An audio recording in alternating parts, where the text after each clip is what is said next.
Meeting will come to order. Roll call. Commissioner Bailey. Here. Commissioner Bunting. Here. Commissioner Gay. Present. Commissioner Sapsy. Here. Commissioner Owens. Here. George, get you to pray for us. Bow your heads, please. Our most gracious Heavenly Father, we just come to you today with blessings, and we just thank you for all the blessings you give to us.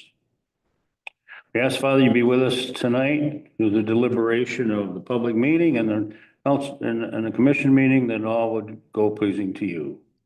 We ask also, Father, that you be with our first responders that would go out and help our neighbors and our friends and possibly ourselves. And we just put blessings upon them.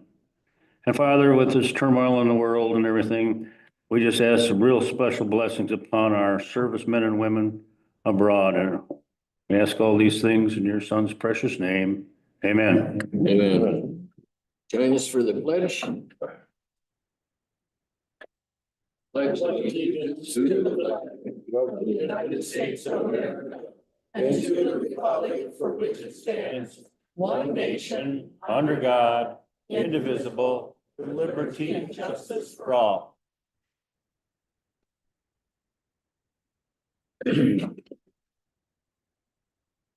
Okay, additions and deletions to the agenda. On the agenda, Did you want to delete H? You want to do, that's consideration to approve this, well, it's amendment? on the agenda. I don't want to Just leave remove it it. there? We can decide that when we get to. Did you want to remove for us to vote on it or not? I Or think you you want what's on there? say that you have it. Yeah, we're good. That's kind of what I was talking to you. This is where we do this. We're gonna do it. We have to remove the vote now, or I guess we could table, but if you guys don't want us to vote, you just want to take the information, and that's kind of what I, from talking to you guys. Okay, Yeah, I didn't know the procedure about, that's okay. I just want I didn't want to, I didn't want to shortstop them. to mess up, so. You know what I'm saying? Yeah. I'm fine with it. Moving H. Okay, All yep. right. I'll Take an H off. In my, a motion to include H be removed. Does she need a, do you need a chair? It looks like there's one by Keegan. There's one on either side of Keegan. There's Wait a second. Moved by George to accept, excuse me, to remove H. We have a second to the George's motion? I'll make a second. Motion by George, supported by Tim, to remove H from his motion to approve the agenda. All those in favor say aye. I, Opposed, nay. Brief public comment. Ask you, go to the state. Good evening, everyone. What does that mean if you remove H and people are here to talk about it? Can they still talk about it during? Absolutely, it's just we're not going to vote on it. the public hearing is. Okay, all right, just wanted to make sure. This isn't a public hearing yet. This is. No. I'd like to briefly talk about Greater Gratiot Development tonight and their approach to serving Gratiot County when it comes to alternative energy. At a previous meeting, I mentioned that Greater Gratiot conducted a survey that seemed to target a small group, as residents that I have spoken to never received a survey. Given that Greater Gratiot Development is funded by taxpayers through a millage, shouldn't all voices be heard? In response, I created a community survey to help balance the narrative. I've provided these surveys to Angie to review, for you to review at a later date, and I will be submitting them to Greater Gratiot Development tomorrow.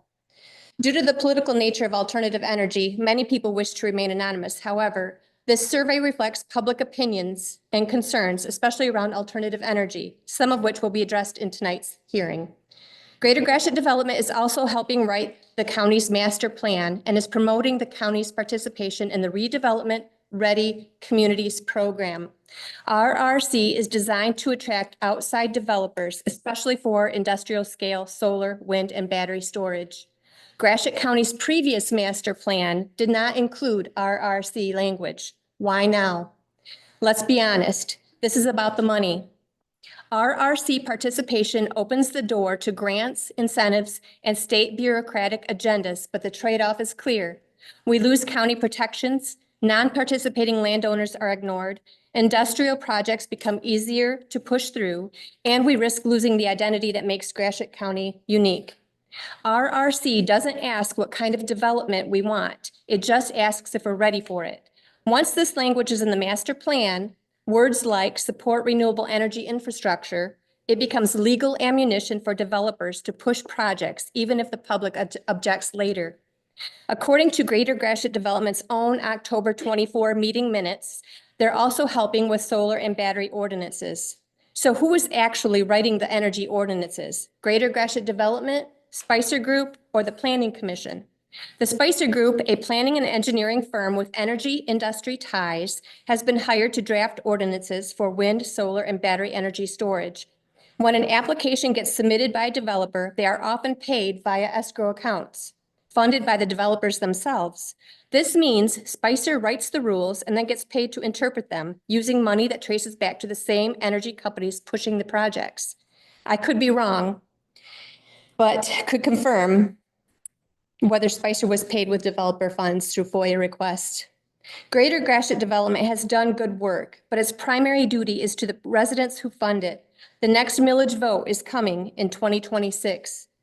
Gratiot County residents are paying attention. I ask the board to consider removing the RRC framework from the master plan before it is adopted. Additionally, if Gratiot County is going to outsource policy, lawmaking, and financial management, the board must scrutinize all details and fine print with diligent oversight. I don't know how motions work, but if anybody wants to consider a motion to review the program before adopting the plan that could shape this county for the next 20 years would be a good idea. Thank you. Any other public comment before we start the public hearing? So I've been a citizen of Gratiot County now for over 35 years. I'm a Fulton Township citizen, and I know they have written a very stringent code to keep out windmills, wind turbines, and solar. So I would encourage you to keep that as well in the full county of Gratiot, not just Fulton Township. Okay. Anyone else?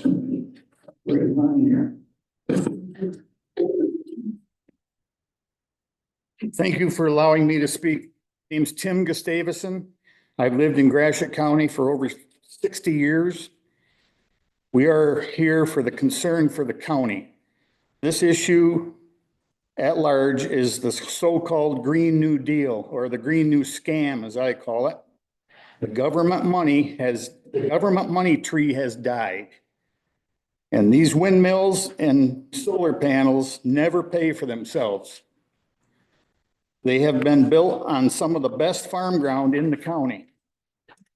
When it's time to clean this mess up, you and I won't be here, and neither will Consumers Power or DTE Energy. The job will be left up to our grandchildren. Before you make your decisions, I urge you to do your homework. I am saddened to see, as I believe you are too, what money can do to people. Whitmer claims she can override this no matter what you people vote. I'm saying let her override it and vote no on it, on this.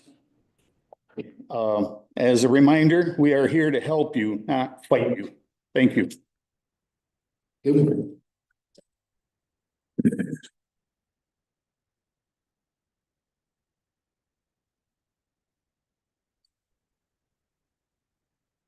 Good evening, Bonnie Gustavson here. I'm a lifelong member of Gratiot County.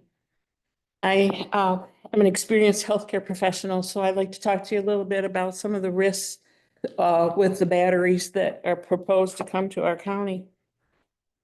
Best batteries are known to emit gases upon recharging.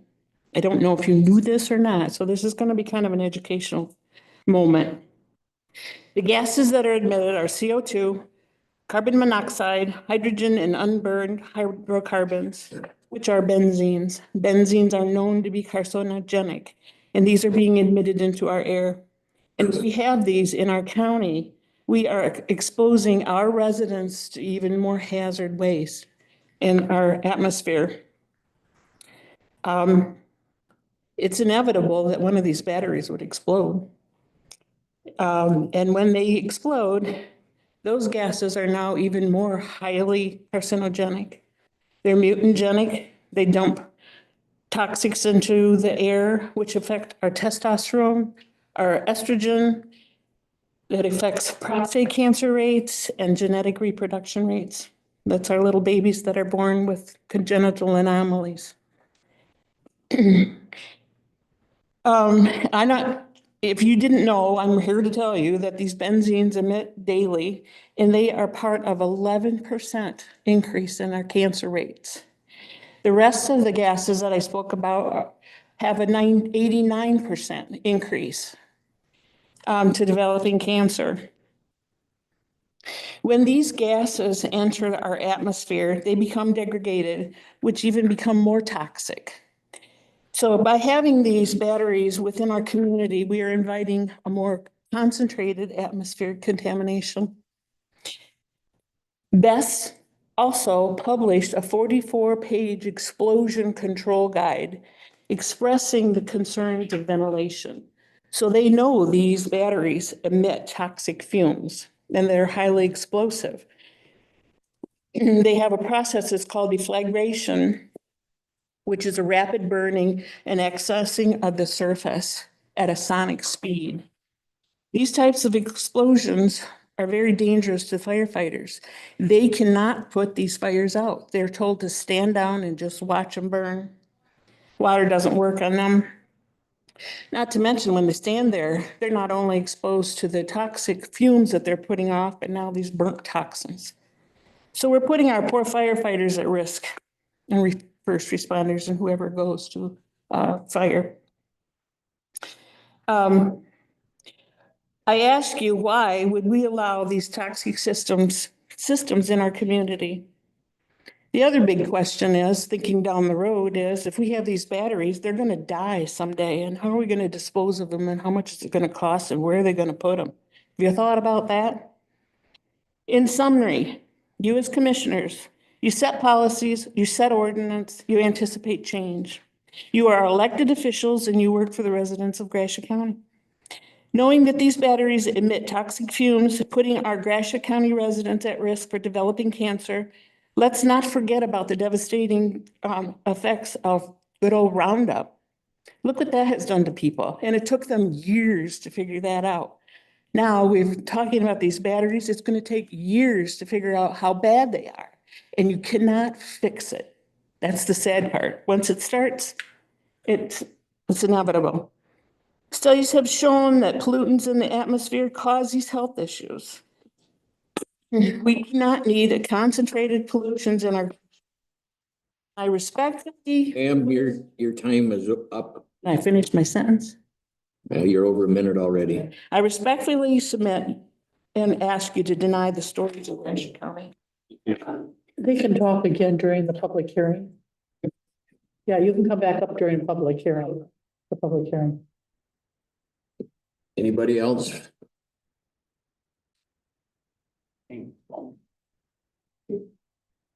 Consideration to commence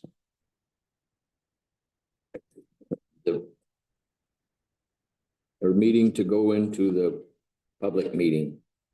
You need a motion for that? Please. So move that we suspend the regular meeting and go into the public hearing, reference the best battery energy storage systems. I second that. Moved by Steve, supported by Jan to go into a public hearing. All those in favor say aye. Aye. Deandra? Good, how are you going? Too bad. Already feels like a Thursday, let me tell you. So, for those of you who don't know me, you may recognize my name. My name is Deandra Messer. I work with the Community Development Department. And I'm the recording secretary for the Planning Commission. So basically today we brought forward the Battery Energy Storage Solutions Zoning Ordinance Amendment. And I'm basically just gonna give you guys a brief explanation of why it's brought forward, the process thus far and the process moving forward for an ordinance amendment. And then also to answer questions as I can, but then also take notes on any comments, questions, or suggestions to take back to the consultant who is drafting the ordinance, actually physically writing it for us. So in 2023, the state passed an act that by November 27th or 29th of 2024, the act would go into place that the state had full control of siting for large scale or utility scale renewable energy projects. So this is wind, solar, and battery energy storage systems. And the county already had a wind and a solar ordinance in place, but we did not have a battery energy storage system ordinance in place. And the idea behind having an ordinance in place is that it would keep local regulation and local control and local say over these siting responsibilities. So in layman's terms, basically the county and the planning commissioners get to say where these projects are gonna go versus the state just coming in and saying that this is where they're gonna go, and then you don't have any local say over it. So I believe it's been about 4 months now that the planning commission has been working with Spicer, who is a hired consultant to draft the ordinance. We've had one public hearing, but I believe at all 4 of them, we've had a lot of public participation in regards to comments, suggestions. I know that Spicer has looked at the state regulations, local township regulations for the local townships that have already adopted their battery ordinance. And then as well as a few local county ordinances to get the regulations that they've provided today. So yeah, if you have any specific questions for me. I think you said it, but I want everybody to understand. This is the state law. This is what was voted or passed in November of 2023. So the thing with these are, Tim, you mentioned it. The place to change this is in Lansing. If you don't want them, Lansing is the only place that can change them. There isn't anything that this board can do. We have 3 options. Option 1 is to form an ORCA or something is option 1. That's their acronym for, basically, we come up with a ordinance that pretty much mirrors the state of Michigan. It cannot be more restrictive than the state of Michigan. Option 2 is we don't have an ordinance at all, and the state does what the state ordinance says. And option 3 is what Gratiot County has elected to do. And I can't find the exact wording here in all these pages I have, but what that does is it allows us to create a more stringent, and when I say more stringent, setbacks, the things we're all concerned about. We gotta have them. You know what I mean? We want to have our setbacks where people are somewhat. I know everybody in this room, you didn't show up here because you'd be happy about them. I'll tell you my personal opinion. I don't want one in my couch. I don't want one next to me. I don't want one on my farm. However, with that state law, I don't have that choice. Okay? I just pray that the state doesn't decide, because I've been bugged multiple times. I got a text today that an offer I received on a text message offer to buy a 53-acre parcel that I have. I get mail, I get all kinds of stuff about this. So I'm diverging from what I was talking about here. So what we as a board have to decide is, do we want to follow the state's recommendations and go with option 1? Do we want to do option 2 and absolutely have no ordinance and just let the state of Michigan make that decision for us? Or do we want to do option 3, which gives us some control, and it has to be within reason. You can't just say, no, I don't want them. There might be counties and townships who have said that it's against the rules, it's against the law to do it that way. So it's not going to fly if that's what they want to say that they put in print. It's not going to fly because that you can't do that according to the rules, the way I read it anyway. So we have to make this decision of what to do with our ordinance. So that's why I have a number of questions about our ordinance. The way it was presented to me changes to our ordinance, because instead of writing a separate ordinance for battery storage, we are redrafting, adding to our current solar, wind. Amendment. Yeah, it's amendment to our current solar and wind. So it's a little confusing when you're reading it, because it's like page 1, page 7. It's not just a straightforward page 1, you know, like some of the other ones that you find online that are ordinances. So anyhow, I have a lot of questions, but I know that these folks have a lot of things to say as well. I just want, people understand, this isn't a Gratiot County Board of Commissioners can stop these things from happening. It's, I've looked at it, spent hours reading about this stuff. Talked to all kinds of people on the phone from all kinds of different levels. From my understanding, when they passed this, and I think it was November 29th of 2024, this thing took effect. So I represent a lot of the townships you folks live in. I represent North Shade or New Haven, where you guys are from. I represent Fulton.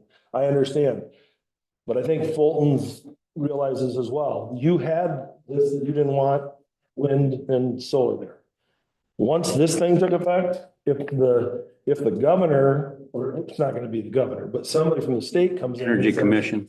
You know, this is where we want to place these at. You tell her to go take a hike. My personal opinion might be that, but you know, you have to abide by state law. you have to have, that's why, The law. that's why we have to have an ordinance that, in my opinion, is the best that we can, so that if we do have to work with one of the companies who are putting these in, that you have the best outcome for our county. I mean, that's where this all comes down to is we gotta, if we're gonna get one, and I can tell you, their projection is they want 2,500 kilowatts of storage in the state by 2029. Most of these average between 50 and 100, if I'm correct. I don't know if you know, but that's typically the size I'm seeing that are going in Michigan. If they're at 100, that's 250 of them. There's 83 counties. Guess what? Gratiot's gonna get some. If they're 50, that's 500. We're gonna get more. So that's the reality that I've been looking at is like, how are we gonna handle these if we get chosen for them? I can only foresee with major transmission lines that are already here and major transmission lines that the NTC has announced they're gonna build. They're coming. And so for me, I'm looking at it as how do I protect the citizens that I represent and the rest of the county? Because our planning commission zones for 6 of our 16 townships. And that's the thing that, but I've talked to Deandra about this. I talked to Carl about this. I look at it as this, we're the county. Let's have the best we can have. And other people look to us. I'm not a big fan of, I was the undersheriff of the sheriff's department, and I'm personally good friends with the chief of Breckenridge, but I didn't look to the village of Breckenridge for a lot of guidance on how to run the sheriff's office. I offered guidance too, you know what I mean? And that's a small, you know what I mean, comparison, but I think the county needs to take the lead on this and have the very best we can for all of our citizens, because I truly believe some of these other townships that zone, Fulton, for instance, you zone yourself. If the county has a really good rock solid policy or ordinance, not a policy, I'm used to living in a world of policies.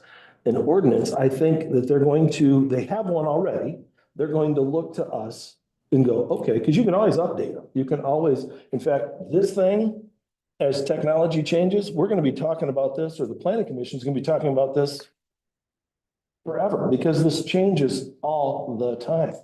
It changes with the unfortunate, you talked about fires. They do have, there's a 3% likelihood from the number of them that they're in. That's a pretty high percentage, really. 3% is a pretty high percentage that these are going to happen. But if you look at where they have happened, Texas, Arizona, California had the most recent one. Look at what they're doing with their policies after. They're all tightening up these, not policies, but their ordinances. So I look at this as we have an advantage. Some of these things have already happened around our country. Let's make ours the best we can, and then know every year you're going to have to be revisiting this thing as that technology changes, as fire suppression changes, because that's a huge thing. I don't want to see any of my friends that are firemen or coworkers that I used to work with at the sheriff's department getting blown off. And it's happened in this country where they get there and boom. I don't want to live by one of them that has that happen. I don't want anybody that I know to have to experience it. But with the knowledge that this is a real threat with these things. That's why we have to have the best setbacks, the best, training for our firefighters, the best equipment that they can have. And those are things that need to be written into these ordinances, because I've read a number of ordinances that some of that stuff is a little clearer spelled out than it is in the way that this was presented to us. And, that's what I talked to you guys about. I really think that that's why you wanted this, was to hear what people's opinions and stuff are about this. So we can come up with something that everybody in this room, whether we truly like it or not, can live with it. And that's where I think we got to get to, is we can live with it. I just got a question. Who sets the ordinances for, let's say, setbacks? That's all part of the planning commissions. That's all part of what we're going to talk about today. I'm from a different township, Yep.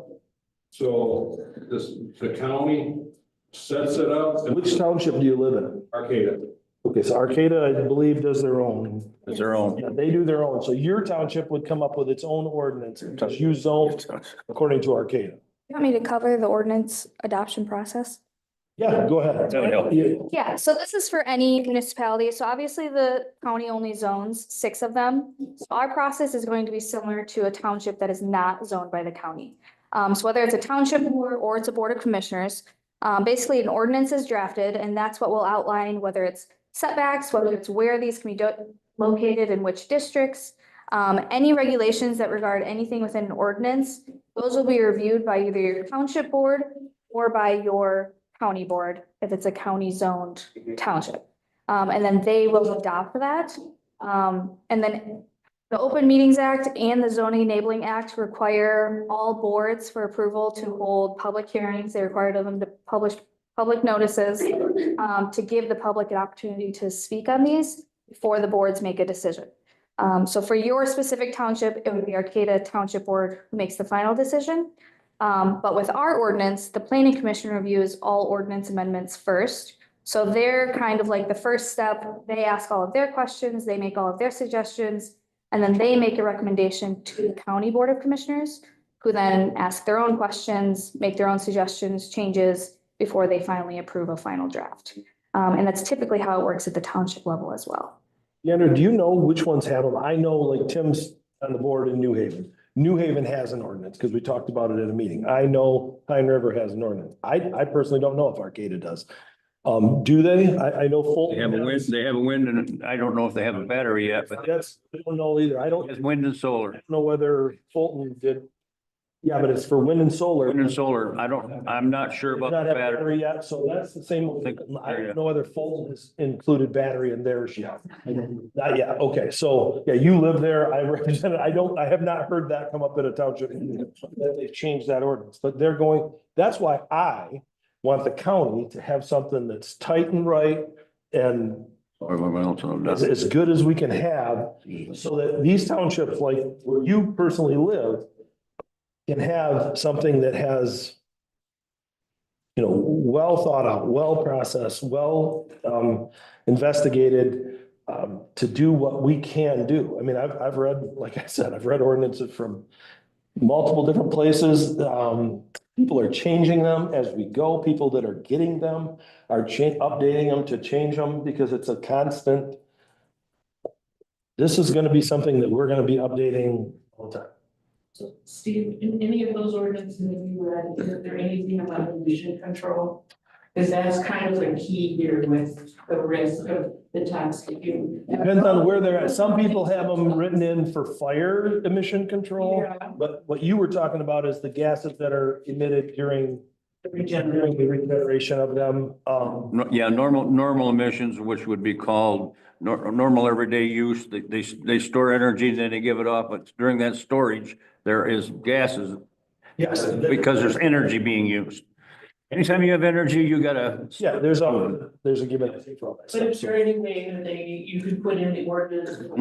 Can you? Kind of an emission suppression, Yeah, that so was, it's not being just emitted into the atmosphere. Into the It's atmosphere. a good question to ask. That's a very good question. And I'm gonna be honest with you. I don't know the exact answer to I couldn't that. find anything. Well, I've dug in and read a ton of stuff. I do not recall that one in particular about the emissions that come from, let's say these batteries are stored in Cool. It looks like shipping containers. Let's just, relax. Like a shit, yeah, like a big tin can, I don't know. So I don't. Never know seen if them. There's a way to, for them to filter the air. Any of that. Yeah, there has to be. So if the ventilation goes out into the atmosphere, but is there a way that they could put some kind of suppression or a filter or? That's a great question for them to look into, because I do not know about that. Actually, that would be with building code. And I do know that Michigan Building Code is currently under review and they're gonna adopt something on April 9th, but it's not related to battery storage. Battery storage units are still under review with building code, but they would be the ones who regulate how the structure is actually built. So those emissions per general, but we as a county don't have a say in building code outside of, sending in our suggestions. But as part of our building code enforcement, our building official can adopt our own language that says that basically emissions have to be controlled by so and so if Michigan Building Code does not already cover it. So currently building code doesn't have anything regarding battery storage units. So there's nothing to go based on how it should be regulated. It's a whole new thing. So they are also updating their language to cover these units. And we can get more information in regards to if we can send in suggestions or if we can send in these comments or concerns. But as far as building code goes, the county doesn't have their own building code. We have to enforce what the state has. Do they work with the EPA? I don't know. That would be, They regulate everything else. right. I would assume so, but again, that's at the state level. Yeah. Emissions, and I think you're probably right on there. You would be in that ballpark, I'm sure, with the emissions EPA, so. Yeah. Somehow that question needs to be. Well, I agree with you, Bonnie. I think there needs to be, I agree with you. I'm pulling up a bunch I of want to websites. anybody else to have. I'm pulling up a bunch of websites that I've been reading, and all of them relate back for emission stuff. I'll tell you, there's a lot I'm more. trying to find something I'm not. Okay, no, Steve, excuse me, of the three options you have then, Mhm. option 2 would be the only one that you aren't agreeing with anything. If you go to option 1 or option 3, then you're saying, yes, we accept this. And we'll do the best to make, stringent laws, but option 2, you're not agreeing with it. I say yes and no, because I think they're coming no matter what. We But that's do. what I said in my thing, but if the state says you're gonna do it, then let them make that call. The problem is then you have to live with their ordinance. Have you read what their ordinance is? You don't want them to make that call. That's where I think this option 3 is almost, we have to do something, because our other options, one is we accept what their option or their ordinances are. Their setbacks, their everything from the roads, ditches, all that kind of, in fact, some of theirs don't even address some of the things that ours is addressing. Option 3 is where we have the opportunity as the commission, I say we, our planning commission, to bring forth to us has the ability to look at those setbacks and change those setbacks to, if they're gonna be here, I don't want them to be. But you're instantly accepting them. I understand, trust me, I've read this, and if there's a way around it that I can't find it, you know what I mean? So that's where, and I respect if we say we're taking 1 or 2 or 1 or 3, you know what I mean, Another way of saying that we don't accept them, but they're gonna give them to you. But if they do it, then that's I them. have a That's couple not of you guys. questions. But you can't control it. it's out there too. The point is Go ahead, to Ann. control it. Ask her a question. You can ask Deandra too, because I'm on the planning commission. I've just done a ton of research on this thing because I'm passionate about it as well. I understand, but I'll answer anything that I possibly can, but you're taking notes. And I know you're taking mental notes of this stuff because it is important that these are the concerns. Trust me, I have a whole. Go ahead, you had bunch of- questions first, go ahead. Steve, Silvers on the North Mhm. So you had said that they had contacted you about selling some of your. Mhm. So is there something written in the laws that says he cannot vote on this because he has a monetary value benefit for this? Not with an ordinance, only if there was, the only conflict of interest would be if there's an actual project they were voting on, which they wouldn't do that anyways, the planning commission would. So an ordinance is just language that regulates these projects. It's not accepting a project into the area. Which it will never happen because it goes to the planning commission, but say they were reviewing an actual application for a real project that was coming to the county. Even if he wasn't involved in that project, then he would abstain. But because it's just an ordinance with regulatory language, then he's okay. But that is the question. It's gonna be, if we do that, Dave's gonna be, because Dave owns acreage in the same area. I mean, I don't know if Tim's got enough that it would qualify for this or not, but I know both of us are sitting in the same boat of owning Yeah. considerable amount of land that would be, in a situation where if they wanted to put these things in here, I've shredded it all through in the news or in the trash can. I don't want to, the part they want is the best farm ground I own. So I kind of laughed out loud, like, if I'm gonna farm, and it sure as hell ain't gonna be this farm.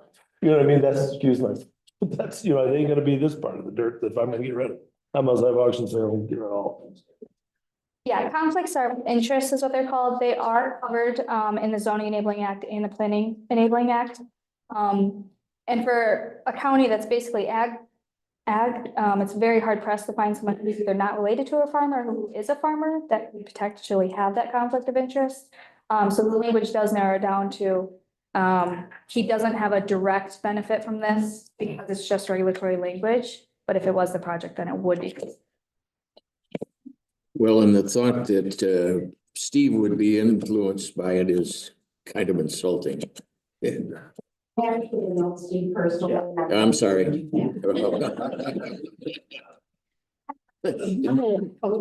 Wait just a second here. Dave or Carla, do you have any comments you'd like to make? They're from the planning commission. I just want to speak to also with us, if the board of commissioners decide to approve our ordinance, that doesn't mean that they're coming in tomorrow, okay? There's a whole process that we have to go to that we spoke with, at our public hearing for this ordinance. It's, for instance, Fulton Township, they have a wind ordinance. It was the exact same, they adopted the exact same ordinance that we drafted, and a project came in during the special use hearing, special use permits, they denied it. They said, no, we don't want this. Even though, things measured up to exactly what the ordinance said. So at any time, there's a huge permitting process, there's public hearings, there's, this isn't something we're just gonna jump into. This is, we wanna make sure that we have all our ducks in a row or not. Everybody's in front of it. So it's a process. With, Jim said if you are making an ordinance that allows them in, then you're already saying it's okay, you can come to our county, even though you still have all that process to do. But my next comment would be that if you think you have to go with having an ordinance so that if you can make it as strict as possible so that they look at other counties and other places, because ours would be that much more stringent. I will note, because this seems to be a common theme, that we have had 3 developers who have reached out to our office regarding our best ordinance that obviously does not exist currently. So we have had already interest, and their main question was, are we creating our own ordinance, or will we be following option 2, where they would have to follow the state's ordinance? So I mean, I get that it's a huge concern that maybe we should just let this lie and not have an ordinance of our own, because then maybe they won't be interested in us at all, except the interest is already there. So at this point, the decision was, let's put our regulations on it. And it's not technically legal to make something so strict that you can't put anything anywhere, but we can put it to an extent where we're satisfied with it and it's not going to be in everyone's backyard. So at this point, we want our own ordinance language because the interest is there from the developers. Does that make sense? Well, it still doesn't make it more stringent. In other words, if you make it more stringent than most of the other counties, then that would be maybe one that they would not want to look at. In other words, they would look at the others and, they look at Gratiot and say, well, their ordinance, they've got a good ordinance, but it's too strict for me, so I'll vote somewhere else.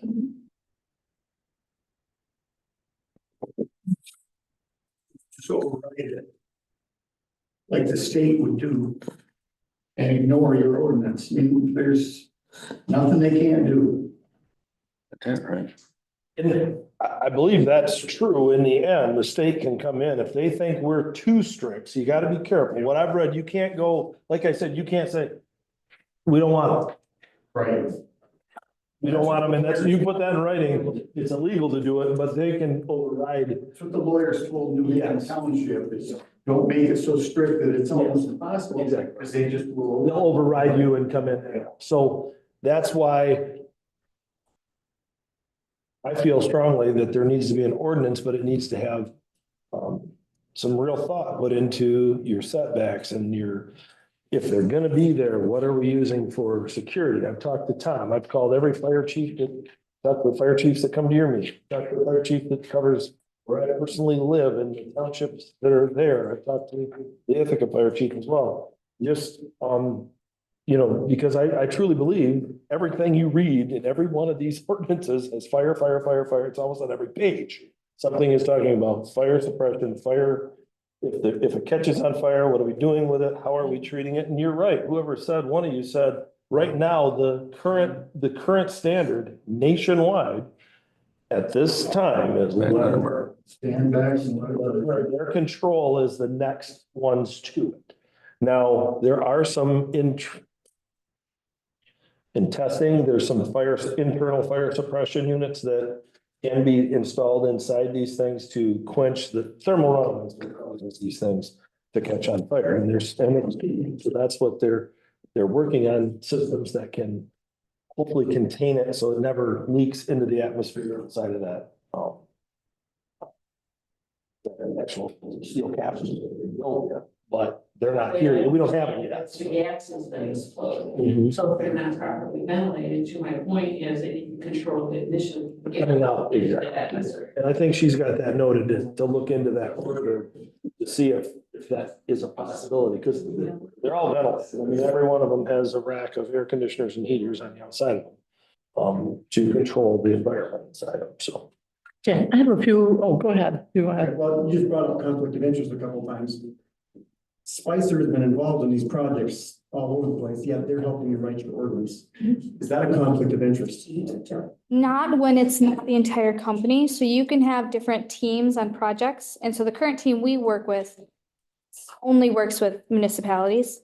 And they're not working for the developers. They're working for us. So the two we've had, I don't know how long they've worked with us, but it's been at least 5 years because that's how long I've been here. And they've always worked on for the county, and when it's reviewing ordinances for a project, what they do is they only review it based on what we have written. When they're writing an ordinance, what they do is they go based off of what state ordinance says, just for a guideline.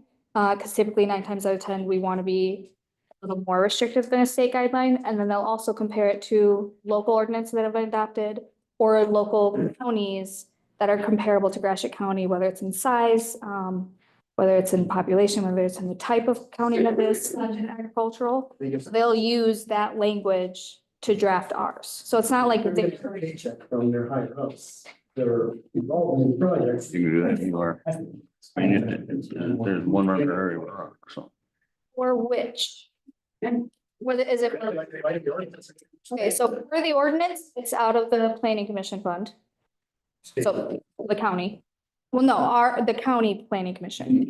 So then if there was a project that comes in and Spicer is writing, reports and environmental reports and stuff, so the energy company puts escrow up front and the money from that comes back to Spicer. So Carly can correct me if I'm wrong here, but when we have Spicer come in as a consultant, they're not doing reports on the environmental impact per se. That's everything that the applicant has to supply. They have to supply everything, and then Spicer just reviews the application, the site plans, to make sure it matches our ordinance. Because if you see the site plans for a lot of these projects, I know they're all available, but you never want to look at them. They're hundreds of pages. And with our current staff, it would take me a month to do it. And that would be a waste of my time and resources when they could have a team specifically working on this project that the county can pay for much cheaper. So they're not doing anything except for making sure that what's in the application matches what's written in our ordinance. The actual studies and all that is done by the applicant. There's several different companies. Yes, there are also multiple companies that It's not just one counties use company. as a consultant. They're just the current company that we're using, these ones. So do you live in Gratiot County? Yes, ma'am. St. Louis, I thought you actually. said we and us were both Pfizer and us, and I'm just wondering. Oh, just because. In your backyard? Yeah, If Governor Whitmer wants this, it could be a fourth thing, none of the above, or she should set the example and put it in her backyard, not in mine. I'm just saying. That's not gonna be a guy's work.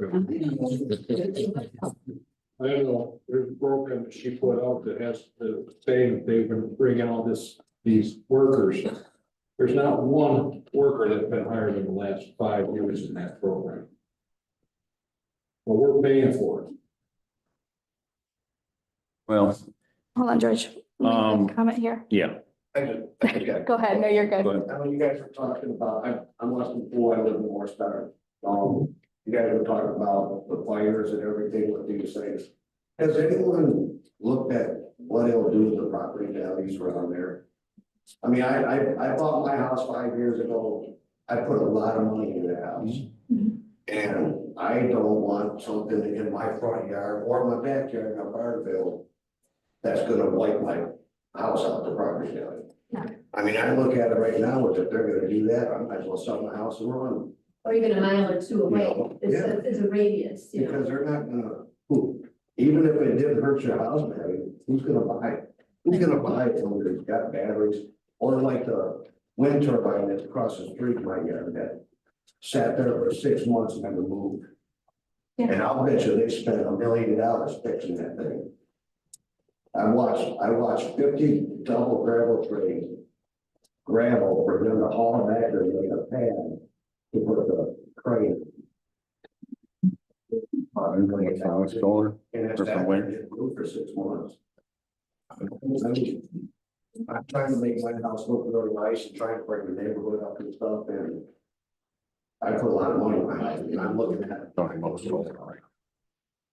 So in terms of selling, I can't answer in terms of how it would affect that. In terms of your property value, you can correct me if I'm wrong. So I'm limited in my assessing knowledge. But typically when your property is assessed, it's compared to like properties. So if you're residential, you're compared to residential. And it's also not like you have a house that's like a 2-bedroom, 1,500 square foot house compared to a 3,500 square foot house. When it's assessed, you're compared to other houses that are also in the same. Even if it didn't change the property value, who's gonna buy that house when, you know, they're saying the setback is 300 feet. My yard, a little over an acre, that's more than 300 feet. That's like 100 yards. I don't want a batteries in my 100 yards of my house. Yeah. I mean, I just look at that as, I'm doing this for my son and my grandkids. It's something it's the only thing I got to leave was my house and what I put in. And now I'm not gonna have, and now, if they do that, I'm not gonna have one either. Houses from him, I had to rebuild during COVID. I have a lot of them. If there's solar panels across the street, that's not the view I have. Right, that's just it. It's And the- that windmill just go, whoosh, whoosh. I don't know how can you stand it. I know it shakes this whole house. It's got to. I mean, that's why I look at it, even if they say it's not gonna change the value of the house, no one's gonna want to buy it. Because of what's sitting in front. I know, I can go in there. Change the value, because if you've ever heard of the three most important things about a house, location, location, location. I can go on the second story and I can look out and I can see the farm fields, I can see, it looks great. My grandkids love it now. I don't want to go up my second story or just look out my first story and see, you know, more than what I'm seeing now, winter, sit there and play with it. Absolutely. Well, to address your analogy, where you're comparing house to house, what happens if both of those houses go down? You're comparing house to house, but you've both gone down. I'm meaning that's how typically it's assessed. So that's not necessarily me, that's just the process. I know, but if both of those houses drop because they are similar residences, 2 bedrooms, 1,500 to use your words. If both of those houses drop, you've lost property value. Does that mean we're still gonna pay the same taxes we're paying now? Can you explain the tax? I was about ready to say, well, you just asked. I'm the nature director. I'm not an assessor in any of your townships. As far as taxable value goes, I have never seen any property values be dropped from anything like a wind turbine or anything solar like that. It makes sense to me that like say somebody wouldn't want to buy that house, but it making sense to me and maybe able to prove that are two different things. You have to have the sales data from the market to prove that the value would be lower from something like that.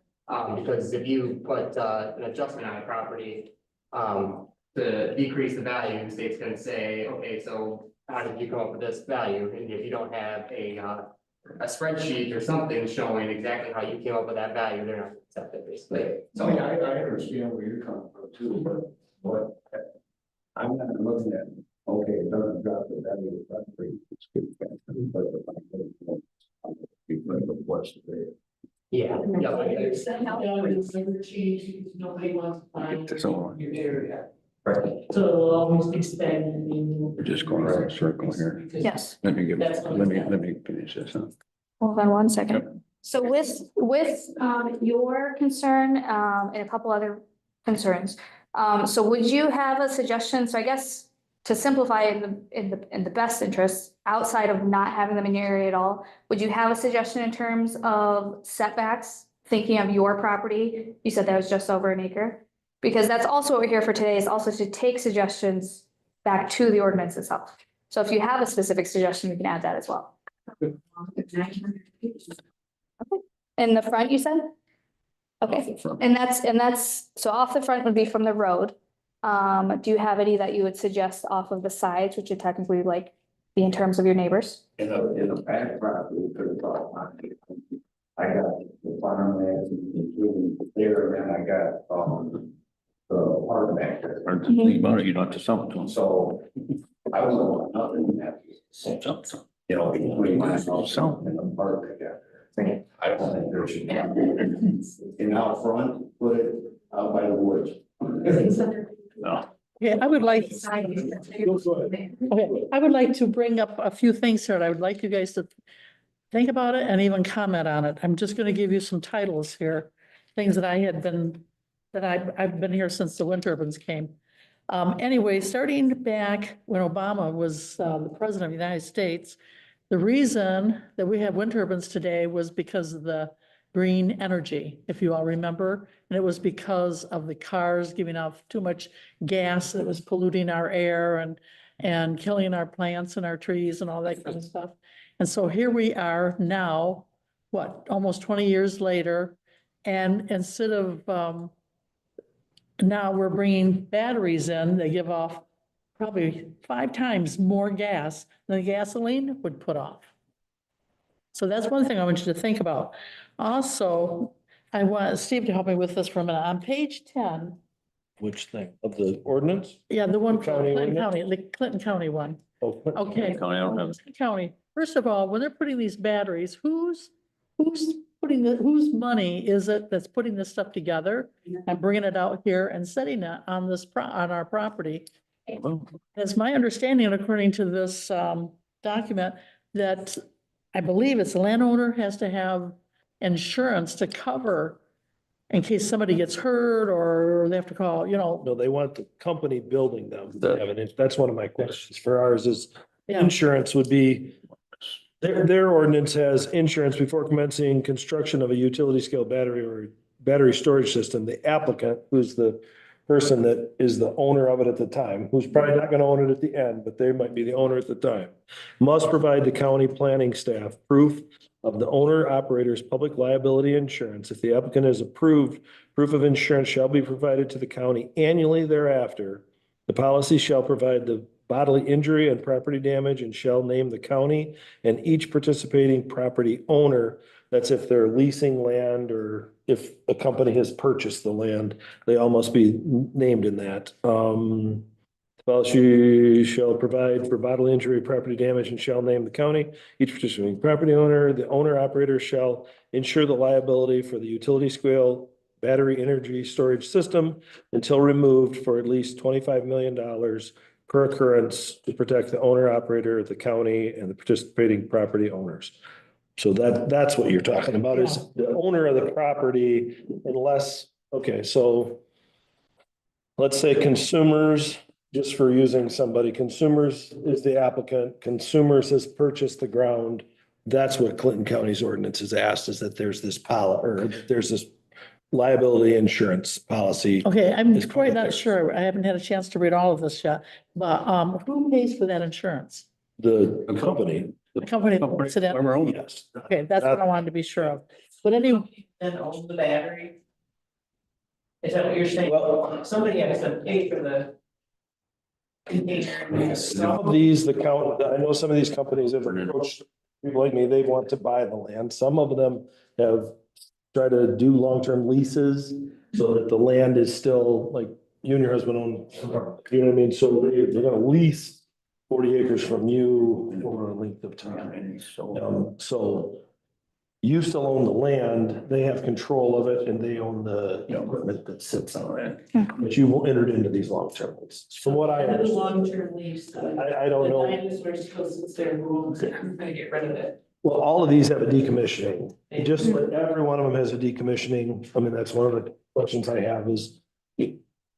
I don't know if there's more to it. Every farmer, every solar farm has decommissioning cost in there. The last one we did was, like $15 million.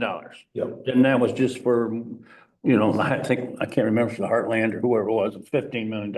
Every farm that we have, solar farm or wind farm that we have has a decommissioning. Every solar farm that has been put in existence has a decommissioning cost. And they're reviewed every 5 years, because I just did one for one of them. For Polaris, and, that's one of the things, I didn't see a year thing in years, because some of them people do 3 because of it's so new. That they're looking for a 3-year, just for it to be evaluated every 3 years to make sure that. And the other thing is they look for whoever the highest bid is, they want to go to 125%. To make sure that they're covered. These are just things that I found online from other places that you go with whatever the highest bid is to decommission this thing and take it all out, because it's in the ordinance they have written right now. It takes the property back to what it was before. It's supposed to be, correct? Yeah, are you making yes, the land and all the stuff has to be removed, Yes. restored to its. And it's supposed to be restored to its previous use. Yep. But You that's make all a in suggestion decommissioning. to go to 125%? Well, I'd like to see it every 3 years until, especially right now, because this is changing faster than 3 years. I would like us to look at 125,000 over the 125% over the highest bid you would receive, because that's part of the process of these decommissioning things, as you guys get bids, that's how we know how much, that's how when they just did this Polaris thing, there was a bid, how much is it gonna cost? So we have to, and I just don't think you wanna go with that set figure, because if you've ever built anything or done, it always changes. Commissioning Yes. is in the word. The How per- much does it cost? Tear it No. completely out and restore, right? Now, there's gonna be an argument, and I'm on the argument of the side of the solar farm. It's never gonna grow crops again. I'll tell you that right now. Not gonna do it. So, yeah.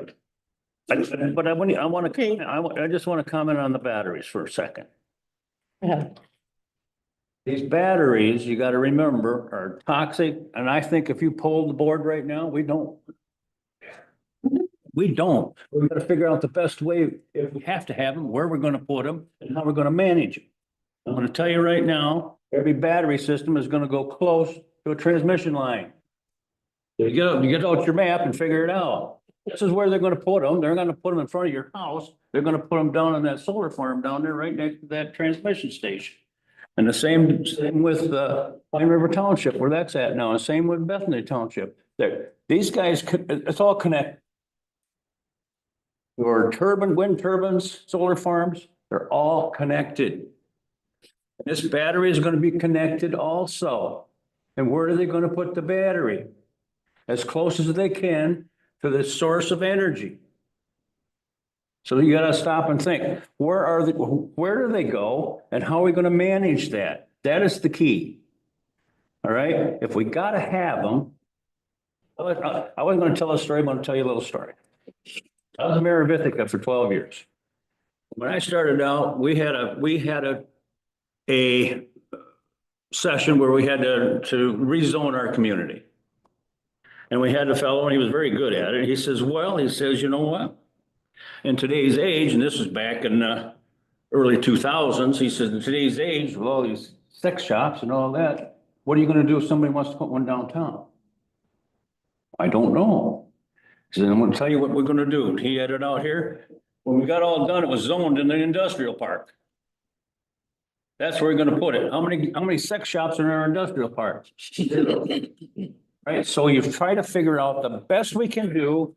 If we get them, we get them, but let's manage it the best we can and work on it. So I'm gonna tell you, that's what's gonna happen. Everyone's gonna go to a source of energy. So put them on industrial lots. You can't, that's the problem. There's no energy there.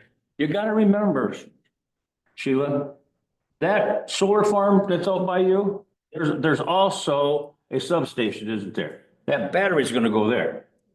You betcha. There's a 1 to 2 mile radius around that. But that's, no, they're gonna put it as close as they can get, but we wanna get it as far as we can get. You see what I'm saying? It's a terrible game you gotta play. You gotta allow them to put it there, instead of make it very convenient. Where's all this coming from, the batteries? It's just another renewable energy source. It's what the thinking is, they got so much storage there. In the daylight hours, they're putting out power. But when they're not putting out power, they're gonna put it in that battery. At night, sun's not out, that battery's full of energy. They'll draw off that. That's the system. They want to continue to be able to get power 24/7. All right? No, I just meant so all the equipment, all this stuff coming from. It's coming from, It may be maybe nice. probably made in China. But I just, the process has gotta be, you gotta think, so, well, if I gotta have it, where can I put it? And what's the best way to protect everybody?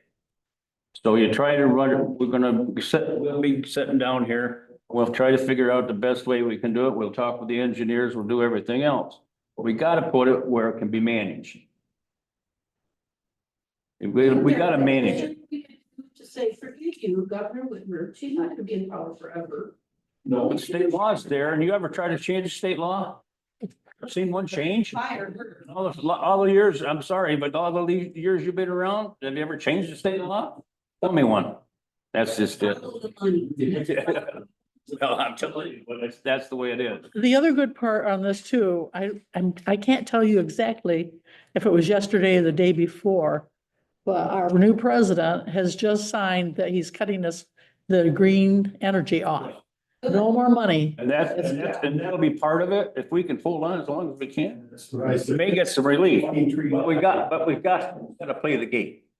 All right, and this is. I think we should prolong this. To a deadline. Can prolong this. What we're doing here is gonna come to a deadline, whether it ever gets used or not, but it's coming here. I don't know how much time we got, but if these companies are wanting to do it, we don't have a lot of time because they're gonna go down here and push state. So we gotta come up with the best plan we can, where we do the least amount of damage and try to get as least amount of batteries as we can, because I'm telling you, they're gonna blow up. The chance of them blowing up, and when they do, pollution is gonna kill you. And you can't stop it. Who comes in and pays for all of that? Well, The one thing we need to do, federal government.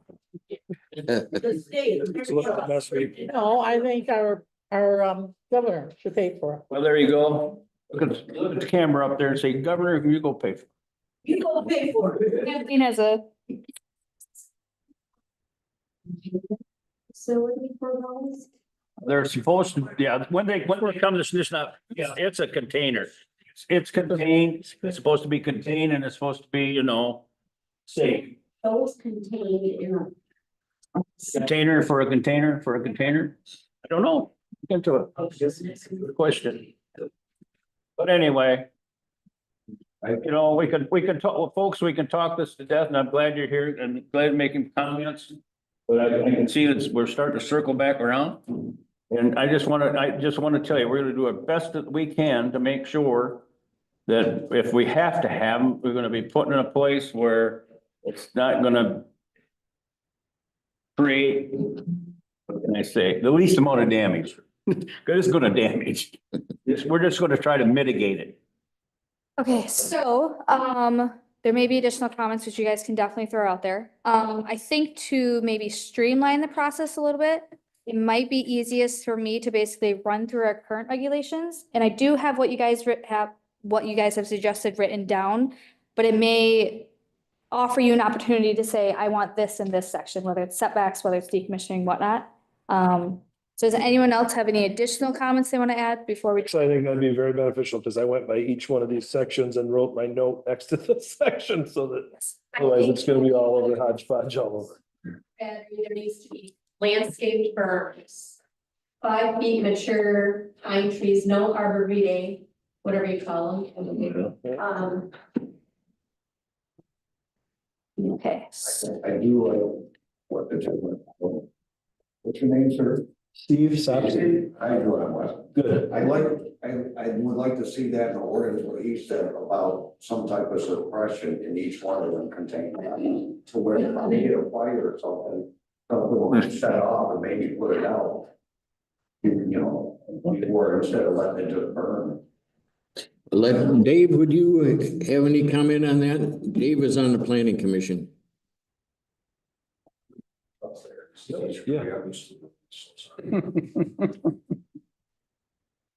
I'm Dave Ringel, I'm with the Planning Commission on the County Planning Commission, so I can answer some of these questions. I was asked to be here, so that's why you don't have to hide, you can come up here. Some of these questions have been addressed by this, maybe not all of them. There have been a few tonight as I'm listening to consider. And I've been kind of taking notes as well, so. Fire suppression, a lot of things have talked about that. Planning Commission, Deanna talked about that at least 2 months. That was brought up as we had a representative from the Planning Commission reach out to the chief of the Gratiot Emergency Services Department. On page 5, number 4, and Mr. Sopsey sounds like he's read through that and is versed. Maybe you've got a note on here, but page 5, number 4. Battery energy storage system owner or operator shall provide an emergency operations plan and orientation for the Gratiot County Emergency Services Authority and other applicable emergency responders to the county before the beginning of the commercial operation of the facility.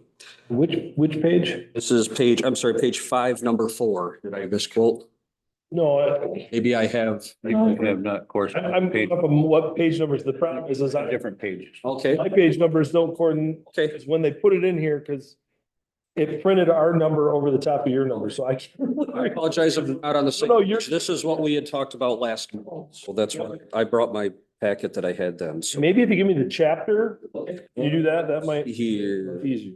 under, it's on the left side, number 5, safety. It doesn't really have a chapter, but it's chapter 16, special land use section, 16.7, specific land use. Go another page, and it'll say safety at the bottom. Page. Because all we got was what you presented, which I.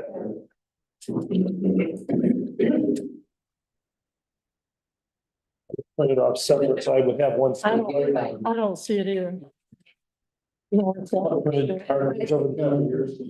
Okay, he's down. Is this it here? Page 11, Jan, our page 11. It would help if I was on the same page as everybody, so I apologize for that. Otherwise, I'm talking very. Apologize for that. I'm sorry. That's why Deander's here to cover all my screw ups here, so thank you. That's why I didn't want you hiding.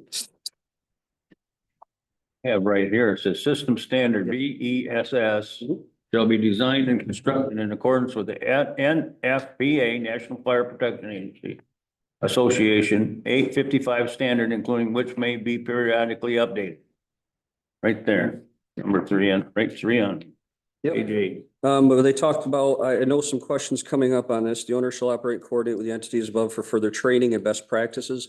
So whoever proposes this, whether it's Detroit, whether it's consumers, whether it's Gratiot Electric, we'll call it, or Polaris is another name that's thrown out there. They would have to coordinate with emergency services on how to best deal with fire suppression, deal with environmental issues, that type of thing. If there's a leak, contamination, anything of that nature. If you go a couple paragraphs below that, it talks about whoever the developer is as a part of this special land use. they would have to supply and pay for the equipment for GISA or any emergency services to be able to remediate any kind of, like I said, spills, fires, anything of that nature. One thing that was talked about, we did address setbacks. We were concerned about fire as a result of these. So I apologize. Carla should be talking, but she had to leave. She's the chair. So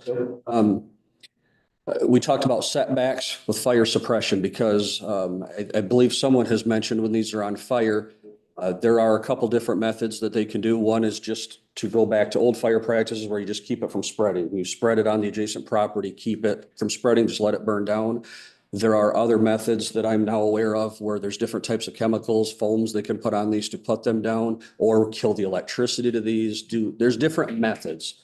And I'm not an expert on all these, and that's why it's just part of the special land use language provisions that if they have to train fire personnel, emergency services. Number 2 is they have to provide funding and continued training. Number 3 is these areas have to be signed. If there is an emergency, of a contact number to call if you notice anything that's out of the ordinary, if somebody drives by. Number 4 is there's alarms that are supposed to be as a part of these to where if there is any kind of a malfunction, any type of a leak, any type of a fire, there's several different alarm systems that are noted on here. They do talk about universal underwriter labels on these. They mentioned for the UL labels 1973. I don't believe that has to do anything to do with the years because it says UL 1642, and I don't think underwriters was available back before Columbus was sailing around. But UL 1973 talks about the standards for batteries and stationary batteries. The construction and type. UL 1642 talks about lithium batteries that's referenced in here. UL 1741 talks about inverters and power converters. They do talk about,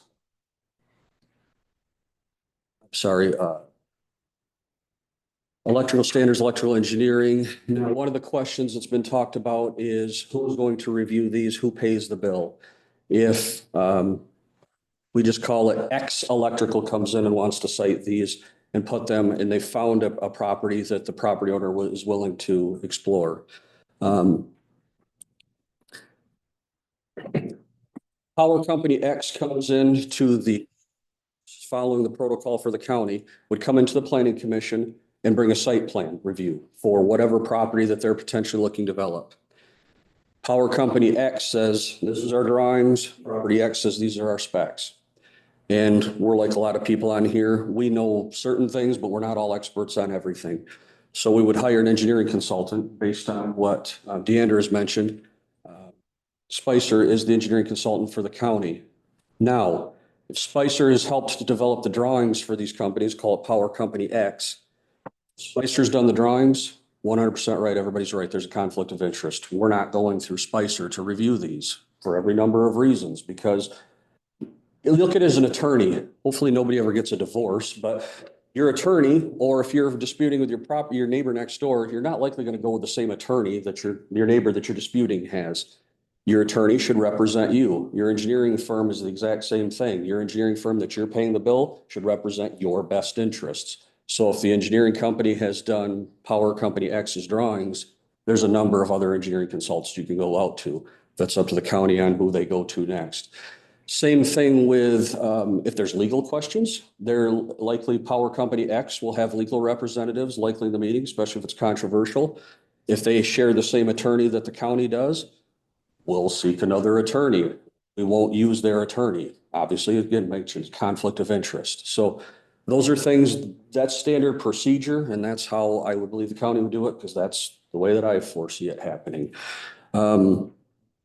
Hazard detections talks about explosive detections, and there are mitigations that are listed in this. We can, if there's a concern for the county or for the county board, we can look into more specifics on that. Same thing with gases. One question was talked about with noxious gases. I do know that there's an environmental survey that's required as a part of this, pre-environmental survey, and as well as environmental impact impact study, excuse me. That is listed on there. I'm sorry. Are we supposed to ask questions while you're going? You can go ahead. I'm just addressing a few things that we're talking about, so I apologize. Yeah, as you're going through this stuff, I can either do it now or do it when Deandra gets to her section. I was trying to do a few highlights based on things talked about, but this is your meeting. No, if you want to continue what you're doing, then we go through it page by page. Deanna, I just want to, you're just where I have some notes made, so I wanted to know, do you want me to say my question or comments now? Go ahead. Or what? Things Get that I didn't notice in your thing were, emergency response plan, the actual words, emergency response plan. Talk to the emergency manager, or the emergency manager. I don't believe he was talked to by the planning commission. I know you said that you talked to one of the fire chiefs. No, one of the planning commission members talked to the chief, not the chief itself came in, but one of the planning commission. Okay. members. Emergency The fire chief didn't know anything about any of this stuff. Okay, so there's multiple fire chiefs, and I think if, you know what I mean, and then if you get up to where Dave lives up in Spill, that you're talking about an entirely different fire chief. So I think that. Well, they have a fire chiefs association in this county. Absolutely. So They have an emergency manager. But they didn't talk to this. Okay, so that's my point. So, all right, that's my point in emergency response plan. Those people weren't involved in the talk. Okay. That's why I brought it up. After incident plans, that's something that's spelled out in some of these other ones. That's not something I see where I think there's a lot of value in that coming from my past life of what I did for a living. After incident plans are very important, and you're gonna improve on things that's, you know, even if it didn't really catch on fire or whatever, but the alarms all went off. It's very important, especially in that fire world, to do these after incident plans. While we're in that same emergency response plan, and I've got this down in here multiple times, but if you're going to let it burn, but we control the others, which seems to be the national way of doing these right now. And I agree, there's things they're coming up with, but still aren't perfected to the foam. A lot of times these things reignite after the foam dissipates. Anyhow, water runoff. What are we doing to contain that? Because I talked to our drain commissioner who deals with the county drains. He was not consulted in any of this as well. So what are we doing to contain that water so that it doesn't run into our road ditches, which lead to our county drains, the drains lead to the rivers, rivers lead to the lakes, that sort of thing. What are we doing to, I mean, we had a gas line or a diesel fuel line start leaking and we had to set out all these booms. We're gonna be adding, you know, that was 42 barrels of oil. You're gonna be talking about hundreds and hundreds of thousands of gallons of water. And so that's one of my things. You're talking about the water from the fire suppression? Yes, they're gonna be dumping on it. So that, Which is gonna be carrying the pollutants away. That's part of the reason they don't put the water on the fires, because virtually it's gonna You just burn for spread 3 everything days. You just spread more. They're just trying to contain it from burning the other batteries that are next to it. Usually it's how these things. And the appeals process, is there an appeals process for our fire chiefs? If they don't like something about our fire, the way that the fire code is written for these things, do they have an appeals process, since they're the ones that are actually have to? I know there's an appeals process for other things in here, but it didn't specifically say anything about fire, so that's why. I would hope that they would have enough. Fire or emergency management. If they have some real concerns or questions, I want them to be able to have a process to get involved. So that's why I brought that.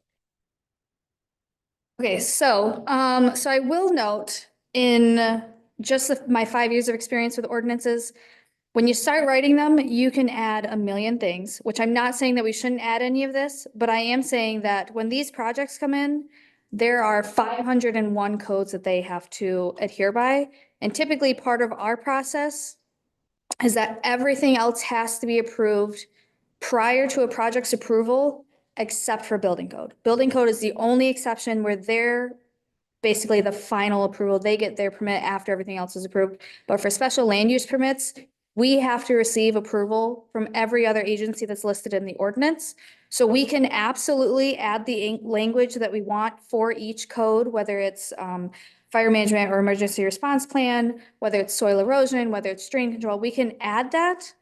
But I will say that it'll make the ordinance itself about 100 pages. Typically what they do is they will. How long is it already? So it's long. That's why you only gave us what the changes are, because.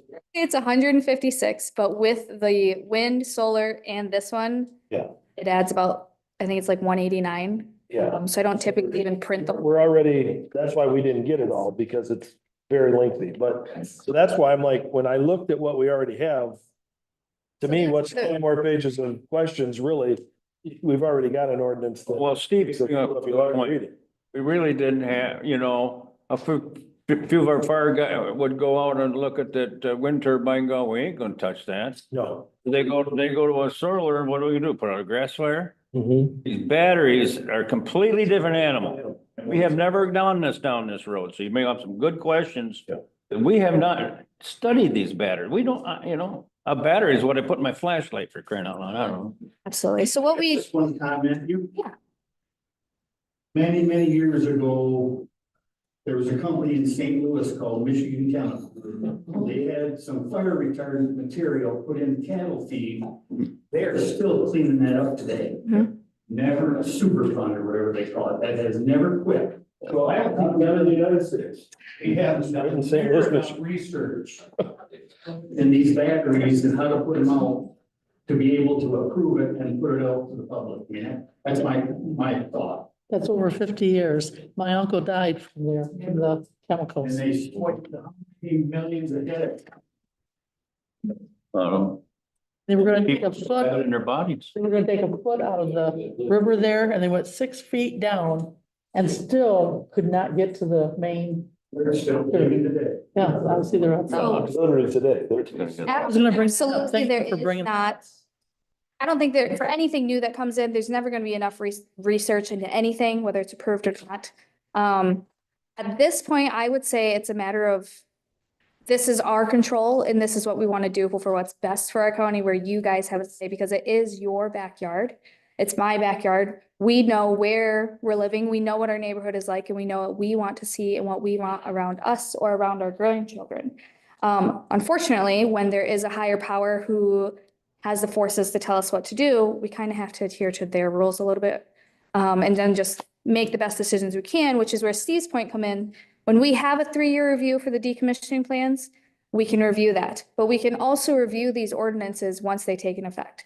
So for example, our solar ordinance, it's going to come into review next. We obviously want to handle one at a time because our current regulations are not meeting what the standard is for the industry. Like it's. So you're still working on solar ordinance? We haven't even started it yet because that's a whole other, we got to review the whole document. We got to look at how the industry is changing, that kind of thing. We wanted to focus on one at a time.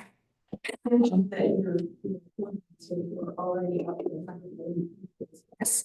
Here's how long, and that is the most important thing about is our land. We're already destroying it with the solar and power farm. We will never be able to plant them fields again. And if we add more things, we're still going to use more land. And in this part of our country, we have some really good land, and we're destroying it. And so, Goshen tried to come in a county, and they fought it, and they put it out, and they're still working on it. But I think they're gonna keep it out. So why can't we use that as our goal? Maybe you make this ordinance, but make it as tough as possible. And like you said, they might override it, but we have the right to say what we want done with the land, and we are in the process of destroying it. Even though we have people that are saying about all this green energy, it isn't very green. It's pretty toxic, and we don't really want it here. And I will note, and I wanted to mention this to Steve, is that with a project, with a special land use permit, and this is for any special land use, whether it's renewable energy or it's someone who wants to put in a commercial business or whatnot into an area that's not typically allowed. With any special land use permit, the planning commission will review the ordinance, but there is a clause that they can add additional restrictions, and that's typically what's done with any project. It was done with all of the wind turbine projects. It was done with all of the solar projects where they followed the ordinance, but then the planning commission also added additional restrictions because Fulton's neighborhood is not going to be the same as Arcata's neighborhood, kind of say. The land is going to be different. The topography is going to be different. The water I mean, it's not different, but it's going to be different in the sources where it comes from. So how each area is handled, that's where the resolution comes into place, and that's where you add the additional specific details, such as the emergency response plan, such as codes that they have to follow, such as the soil erosion plan, the drain plans, that kind of thing. That's where that part comes in. So I'm not necessarily saying that the language doesn't have to be there in the ordinance. It's there for the projects. It's just it's specific to each project. And I understand what you're saying. yeah, I understand what you're saying, but I hope you understand what I'm saying. The greater goal is to not be adding more and more. How many wind turbines do we have now? 477. It's 417, I think. Bigger than most any others you see. And they are all, you hear everybody that's near one, it is a problem for them. Then the amount of oil that they use, they are not green. So, You know, you think about too, I worked at Cartridges R Us and we took in batteries. They didn't want you to throw it in the garbage or recyclables. And that's the same, what's in those little batteries is gonna be in the batteries that they're gonna put in your backyard. Steve, what did you call the 3 things that's in that battery that?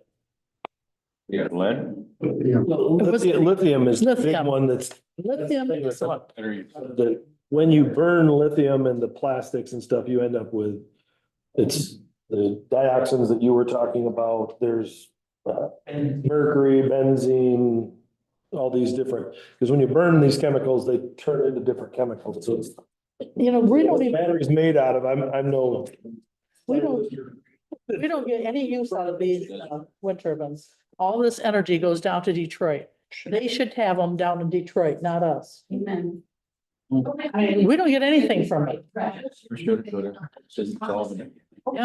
Hey, we're getting off topic here. Yeah. Why do they got state land all over? Why are they trying to take farms?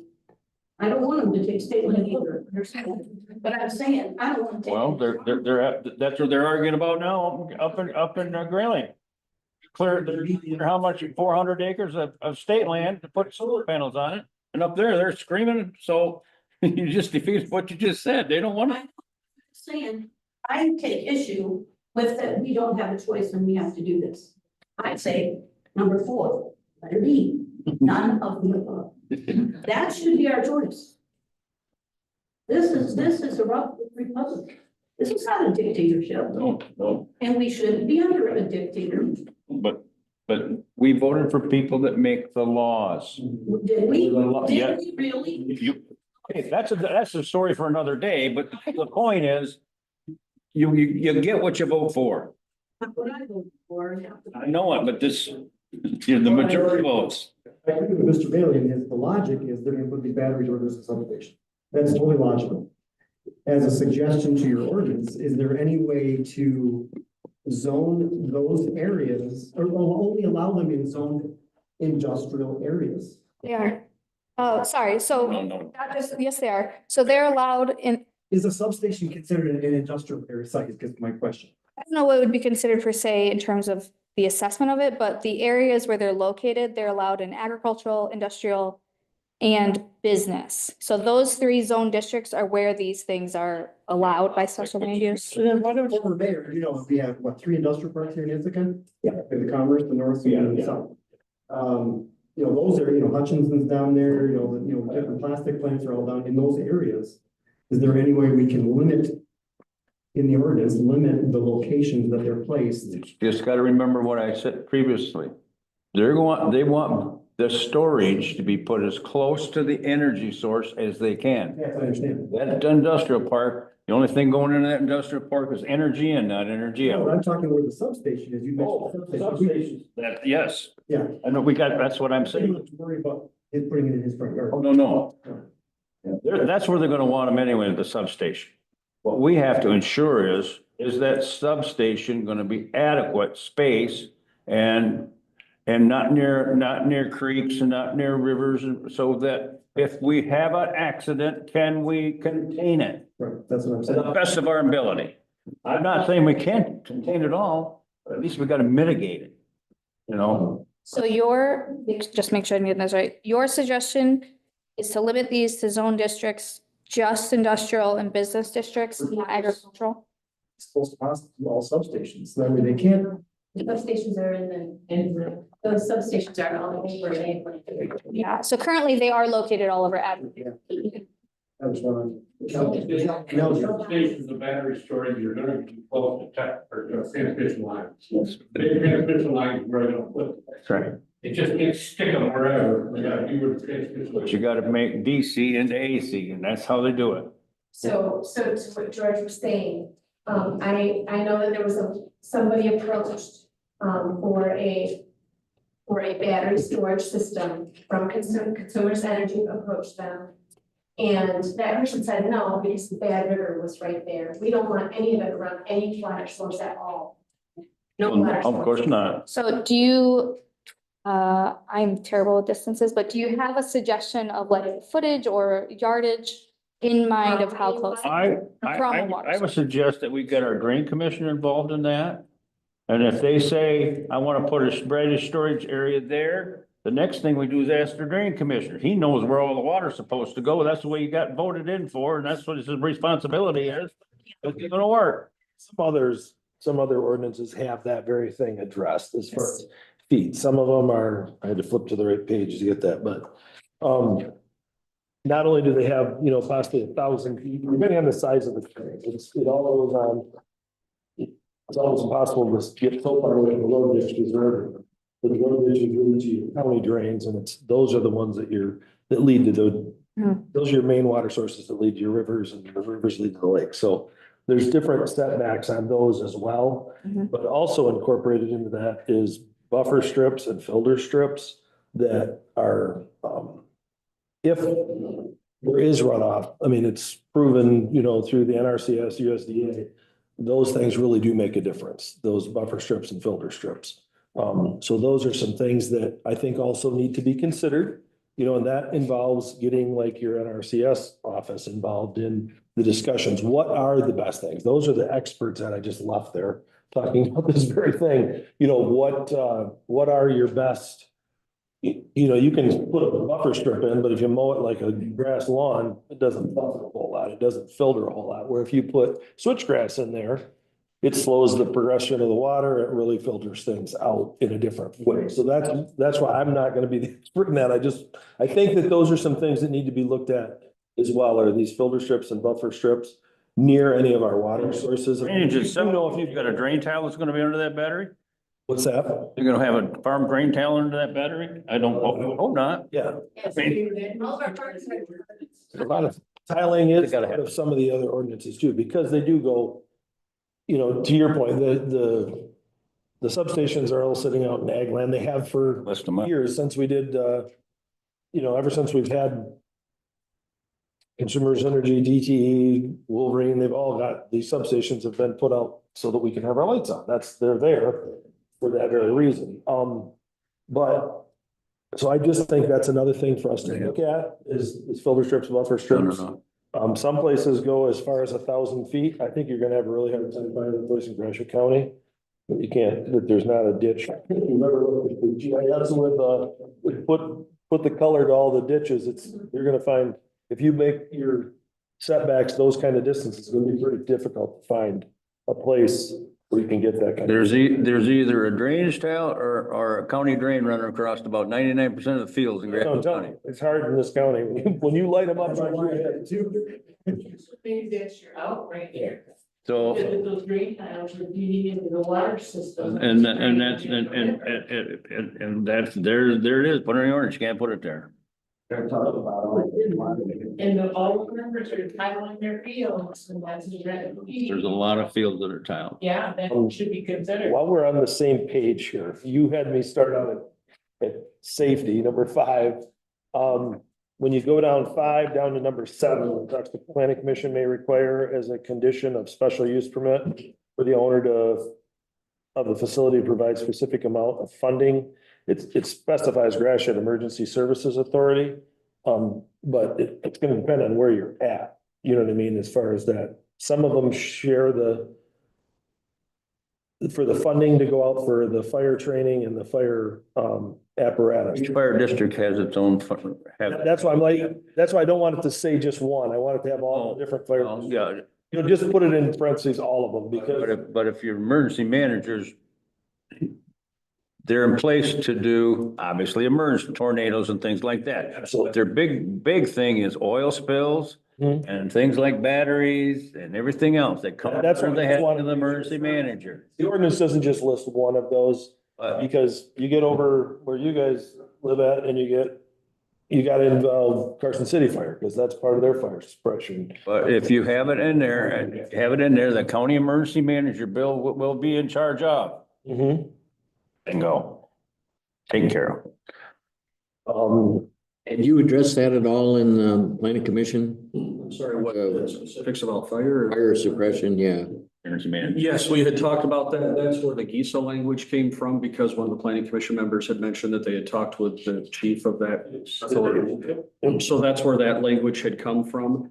And the thought was the 6 townships, Gratiot Emergency Services deals with them, but I'm just as we're talking, I think Sumner is part of. No, it's not part of GISA.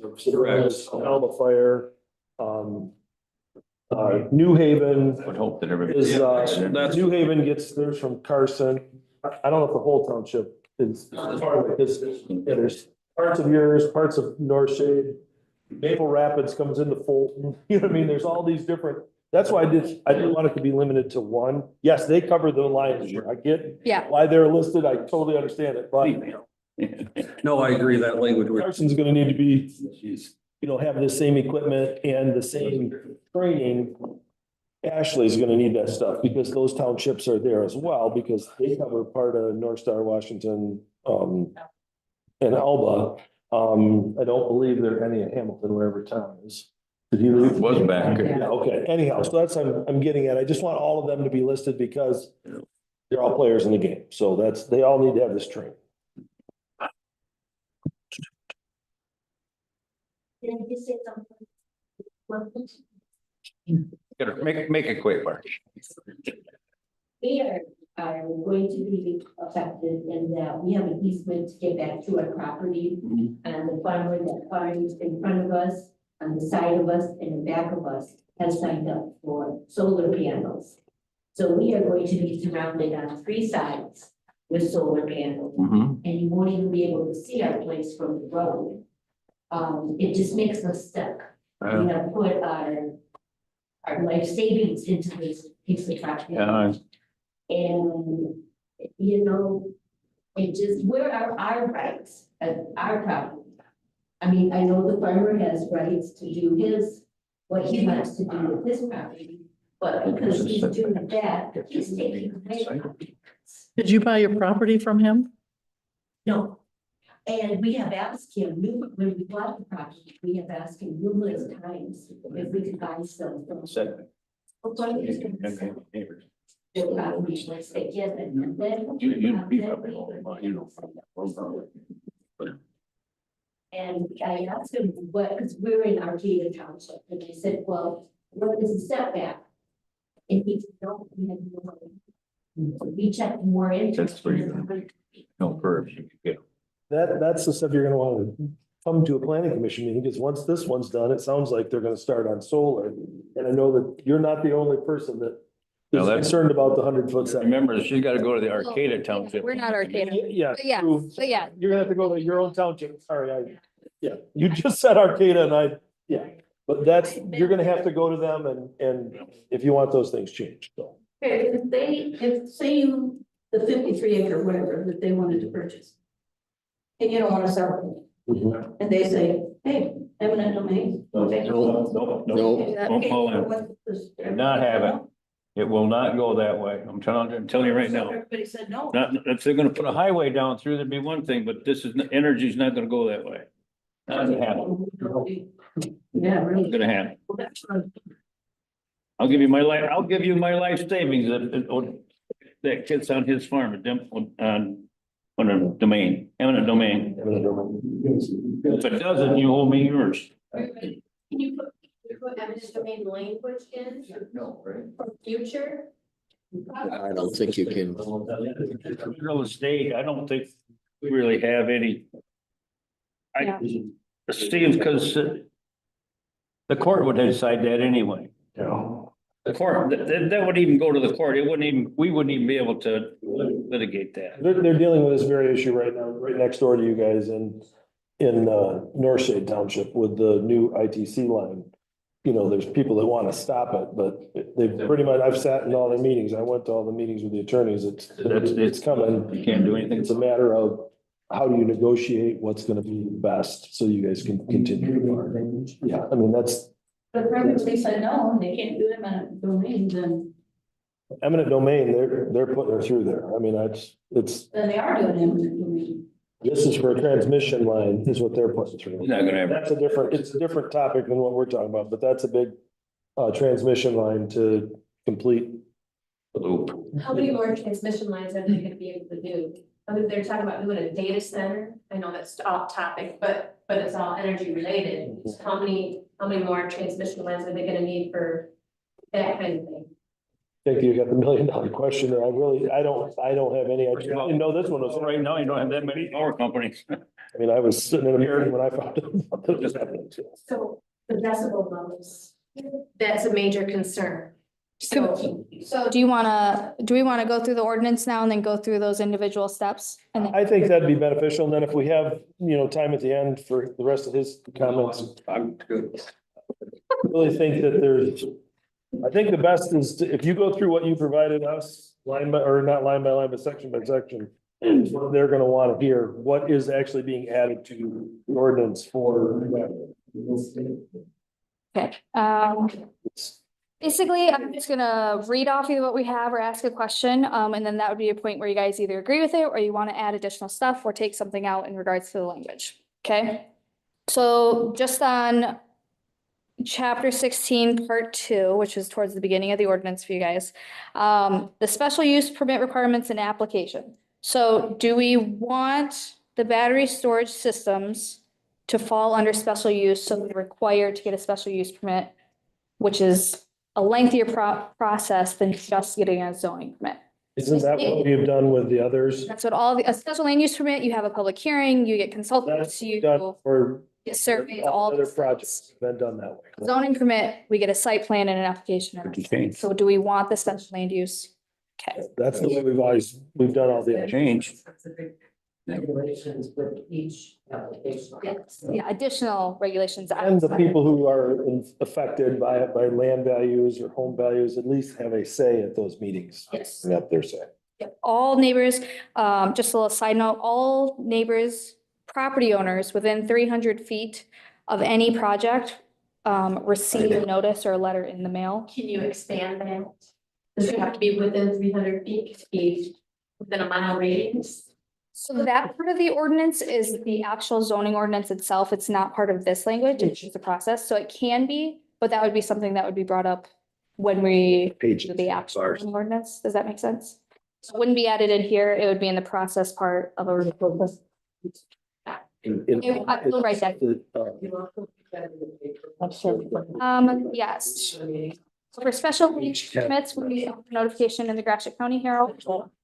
It's typically posted out here in one of these bulletins. Here at the courthouse, and then now that we have the technology, it's also put up on the website. Typically, we will also notify the township supervisors as well to take it back to the township. Because even though they don't have zoning say, it's still their township and they can reach their people better than I can. We want an escrow account funded by the applicant, various needs for the special use permit. This means that it covers the application fee, it covers the fees of the staff for reviewing the applications. It covers any lawyer fees, it covers any fees in regards to consultants, any survey fees. The escrow is funded by the applicant. Does that mean upfront money? Well, as needed, but there's an earnest, they have to put earnest money up, Yeah, obviously. so like there's a certain amount, and then if we need additional, we ask for And it, I think. then typically what happens is they'll put in, let's say $1 million, and we keep that. And as it goes, they draw off that $1 million. Mhm. It's a fund that we hold on.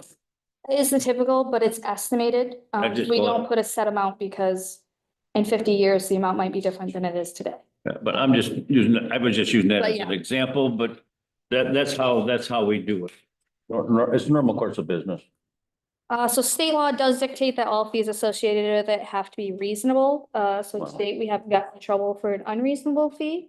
There was a township that they had their escrow fee, but then just their application fee was $50,000, and that was not upheld by the court because that was an unreasonable fee. For example, our special use application fee is $370, and that covers the planning commissioners and then the staff within the office. The escrow covers everything else. So who decides who defines what unreasonable? Yeah. The courts. State of Michigan. So similar how when Fulton went to the courts in regards to that wind turbine overturn or attempt, the courts upheld their decision based on the merits of what they made their decision. So the courts make the final decisions. And typically moving forward, if a court makes a decision about a case and then a similar circumstance happens, the courts will uphold those standards unless there's like a extenuating circumstance. Okay, so part 3, which is on the next page, is the system standard. Best will be designed and constructed in accordance with the NFPA, which is National Fire Protection Association 855 standard. You want to keep that, add to it, remove it. I like that because that is the national standard. I like the fact that it says it will be periodically updated because that is the thing that I learned today is updated on a very regular basis, for that standard. I don't know what more standard you could put within what the national fire, you know what I mean? I really don't know if there's anything. Well, is there anything down the line that talks about EPA standards or anything like that? It may have been mentioned in here, but that's where Well, we want to make sure that that has to be right. EPA standards. Yeah, there will be an Has to be instance, followed. what I would suggest is where instead of adding all of the language of their different codes, we add which codes we're gonna refer to Okay. and which agencies. As long as the guys, well, you didn't tell me. Please talk about periodical use. It just says periodically updated. Doesn't define it. No, but these. Good terminology to add, that they look at it at least.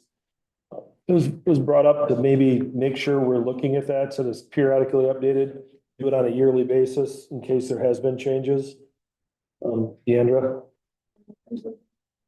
The end where it says, maybe periodically updated, just maybe put a clause in there that you're gonna look at it annually to be sure that nothing has changed in that fire. The National Fire Protection Association.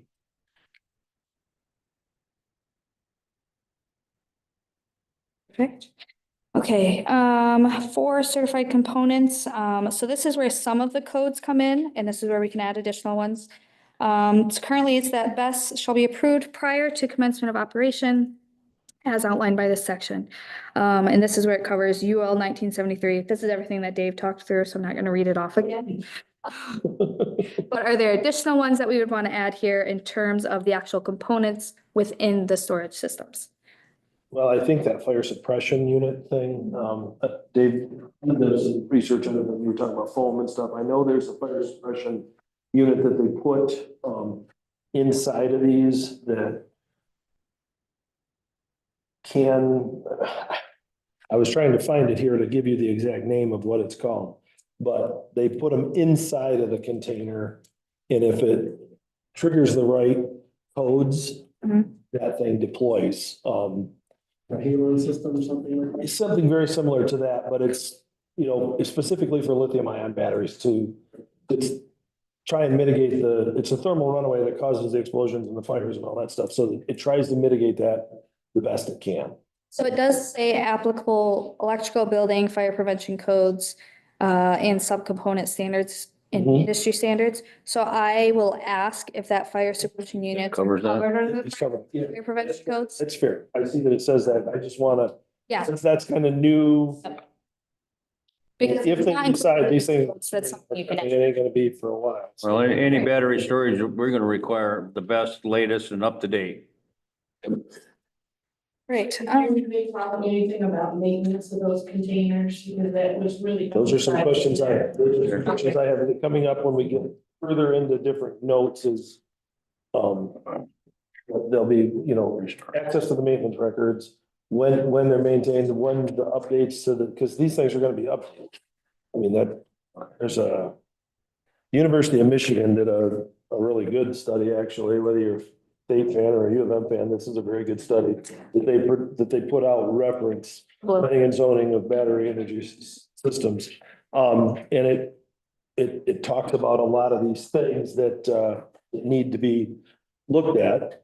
I don't know whether you guys looked at this thing, but I'm gonna recommend, I'll send you the link to it. I did send it to them. Very good reading. I believe it's the one they released in June that says there's no way to build one of them with all American made parts at this time. They can do a lot of it, but they can't do all of it. I think I mentioned China. So, yeah, so the planning commissioners, planning commission did go through training in January. So part of my master system plan certification is I have to receive yearly training. And they send me the information in the data, so I just pass it on to all our planning commissioners. It was their first training they've received, at least since I have been in the department. But it covered that information, it covered solar, and we're gonna try and make it a yearly thing because new things are coming out every year in regards to community development. But looking at safety number 5, so we did kind of already touch on this. It says that all applicants have to have a detailed safety plan. It has to include but not be limited to, and this is where we can add additional information. A preliminary design, location, descriptive details relating to fire prevention, detection, explosion control. Again, the planning commissioners are not experienced in this. This is where we would speak to the emergency managers, fire chiefs, all of that, and get basically their sample. When Dave was talking, this is where I think you already wrote these notes down about the after incident plan. Yes. And Come under the emergency management. then also, yep, exactly. This is where I also brought up, water runoff and bringing in the drain commissioner into, because that's part of the safety of these things is gonna be how we deal with it if it happens. The environmental impact. Absolutely.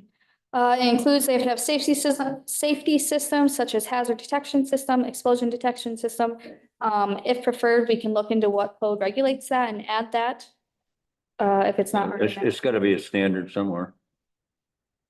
We can add the code standards there.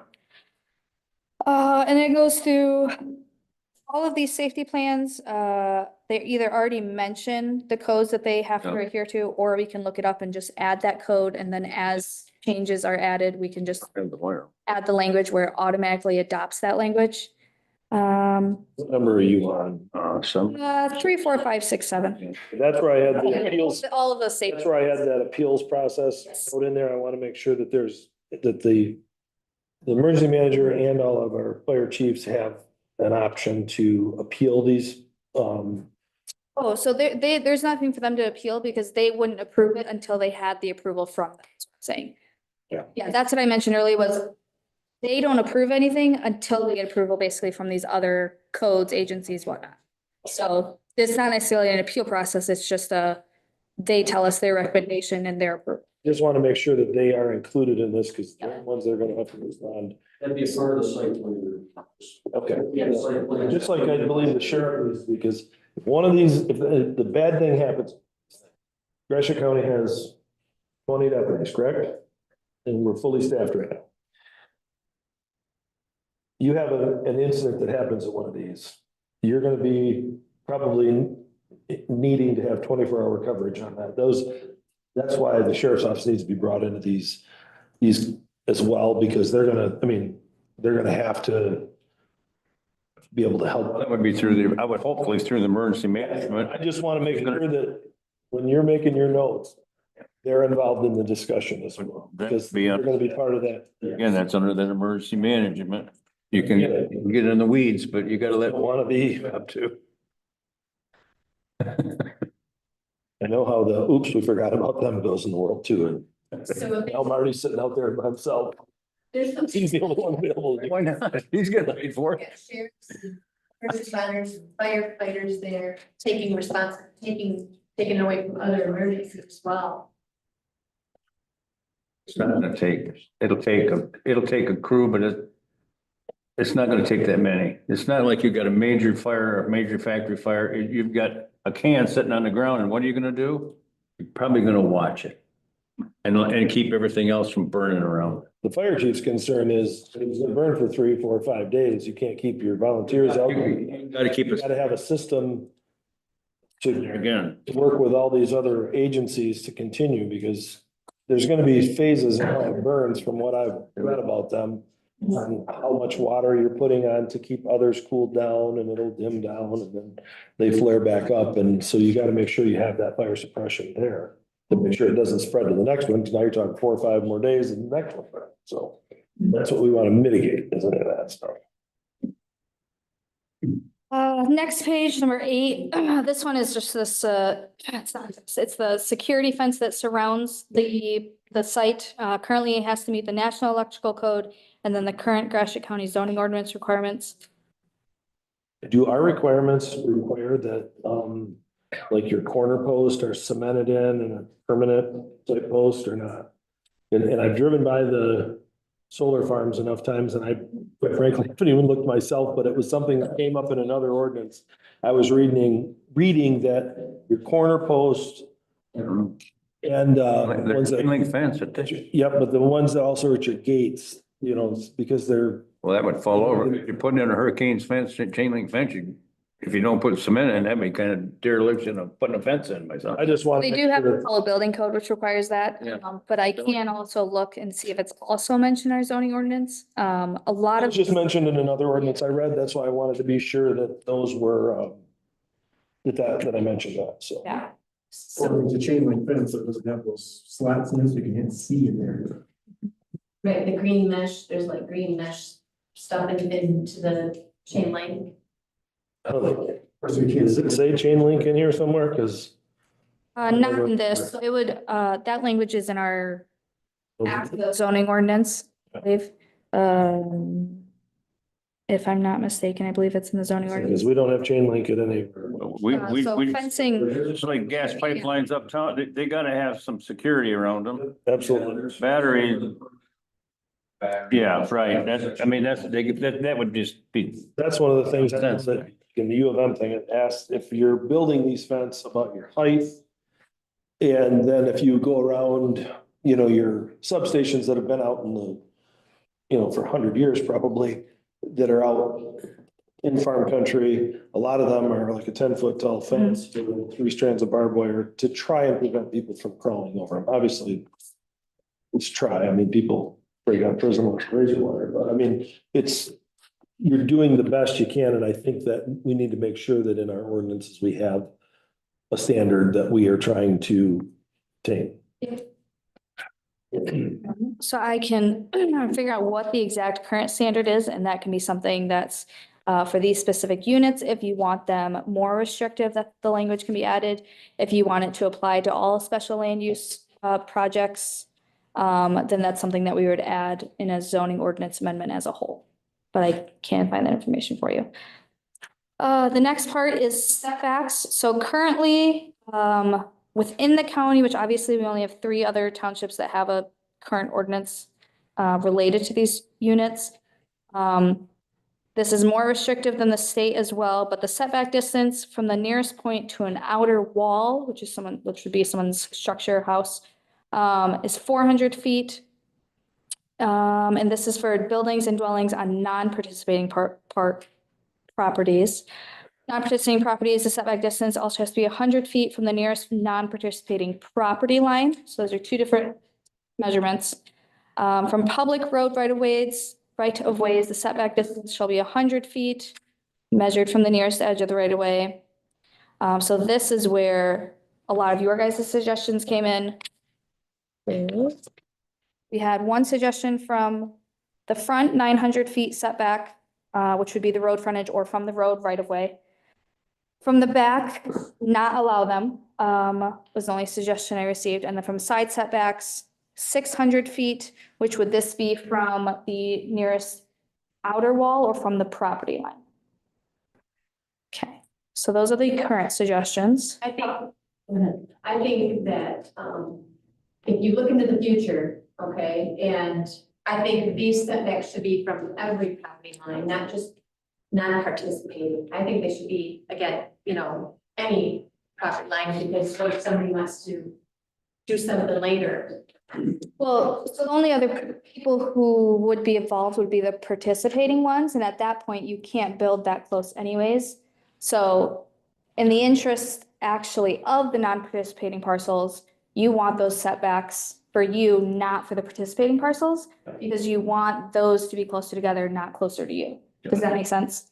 Like you want two parcels that are participating to be closer and they're best, because then it's further away from the non-participating ones. Does that make sense?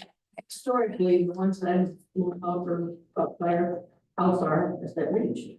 I don't know the history of any of these. Because that's something that needs to be seen. No, I know, that's what I'm saying. I can look into that, and it'll give me the data of how large these projects are in terms of kilowatts and acreage. And then also, then it'll just tell us how far that spread depending on. And our neighbors to the south, they have 1,000-foot location of all existing structures or dwellings on the parcels and location of all existing structures or dwellings on adjacent non-participating property within 1,000 feet of the property line of any participating property. So it mentions both non-participating and participating, and theirs is at 1,000. While we're talking about those restrictions, I'm glad yours is more than the state is, but I think there's still room for improvement in that. And then this is where we also need to make sure that we have setbacks for our wetlands, for if there's any shorelines, whether it's a river or river. I got county drains and stuff, and creeks and stuff, but if you've got shorelines with a river, setbacks for your road ditches, setbacks for your county maintained drains, which would be your the number of drains that the county has that show up on your GISs. That we need to have specific setbacks for those, whether it's 1,000 feet for all of them, or it's we have to come up with a system though of how far it's got to be away from the road ditch, because road ditches lead to the drainage ditches, which ultimately lead to the rivers and the lakes. So all of those are regulated by outside agencies and they have their own standards. So do you want to know those standards first, and then make your decision to be more restrictive or match them? Yeah, there's restrictions for what to be away from, like road ditches. So like wetlands, so I guess the most recent example would be a laydown yard that was close to a wetland, and then they had to change their whole entire plan because of that. So they have their own restrictions within like Part 91, Part 31, 33 in regards to any projects.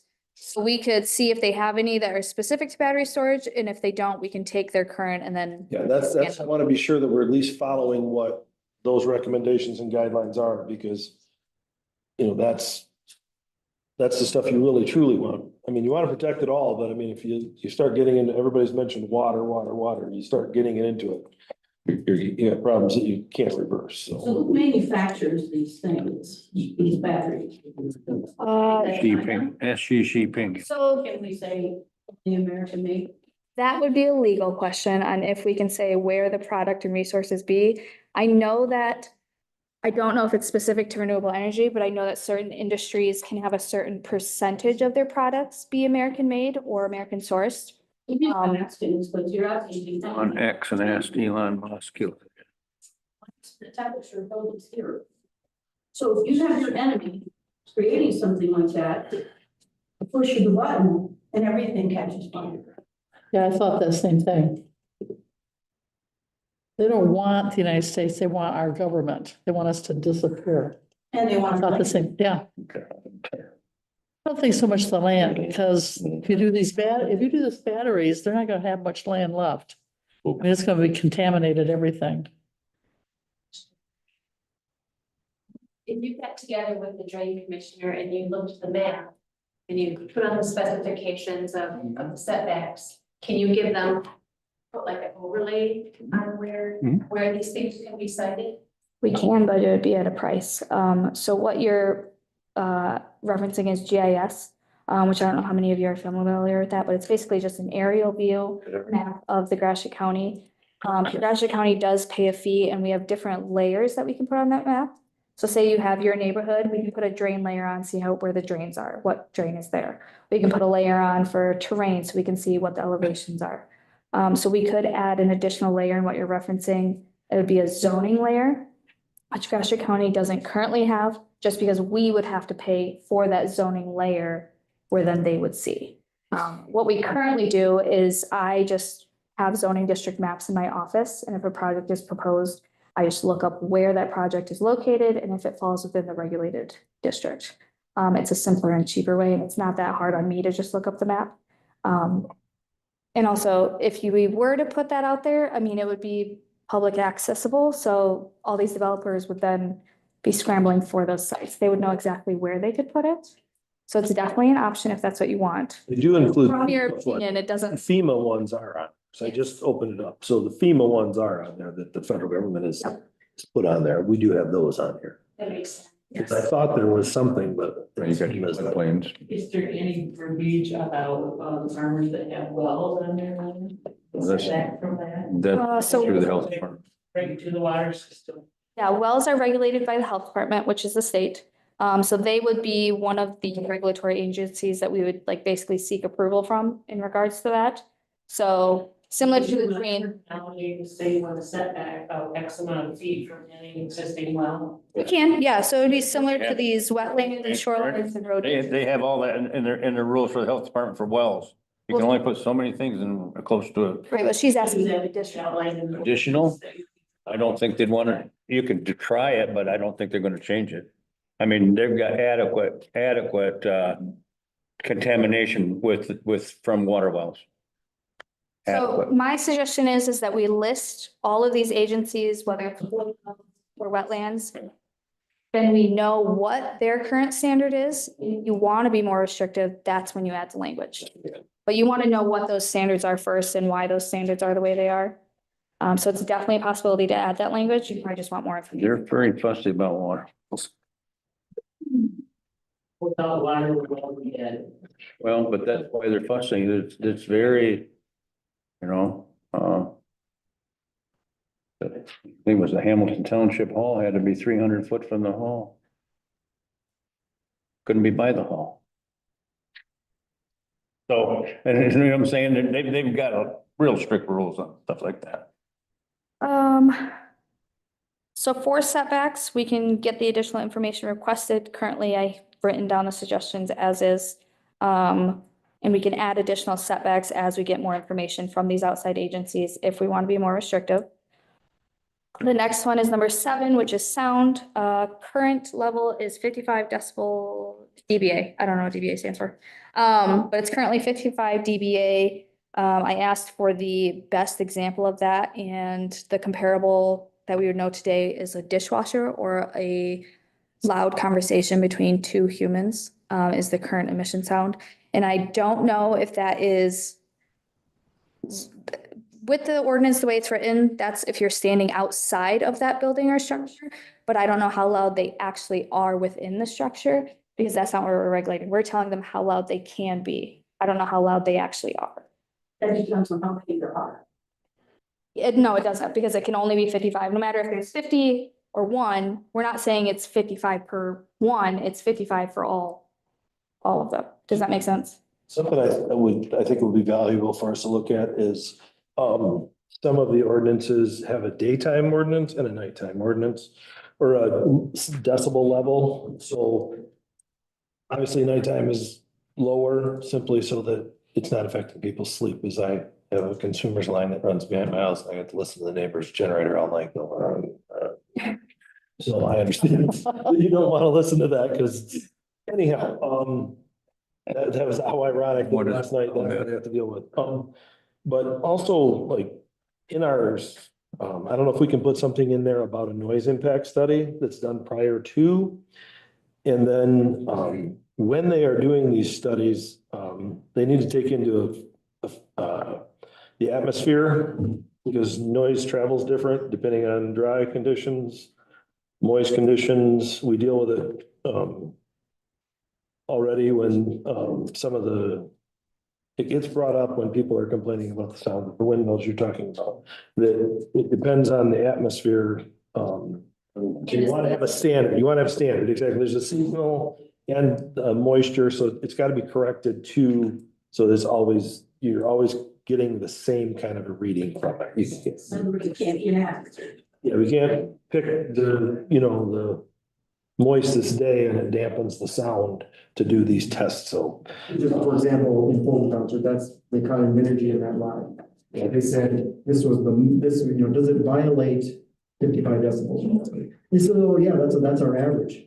They said, no, does it violate 55 maximum? So there was times when those windows were actually in 65 range.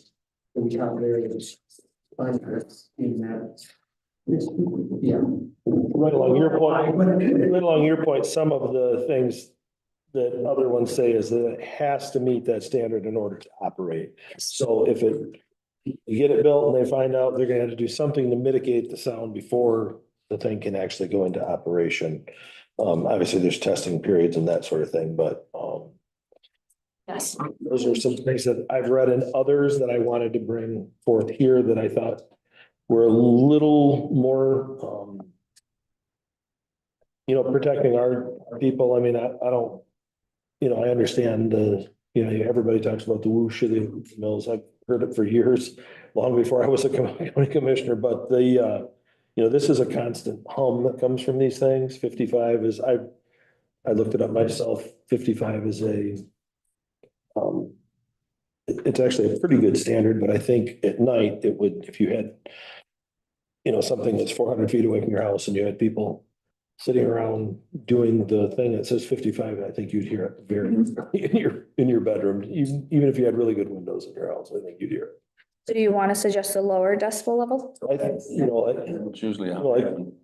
I'm asking. 45 is like, 55 is a daytime one, 45 is a lot of the ones you read that say at night. And at 45, you're talking about a low conversation, like people are, like when you're sitting around a campfire or something, not intoxicated, but just sitting around a campfire talking, you know what I mean? How that can vary. And I think that that's important for people to be able to.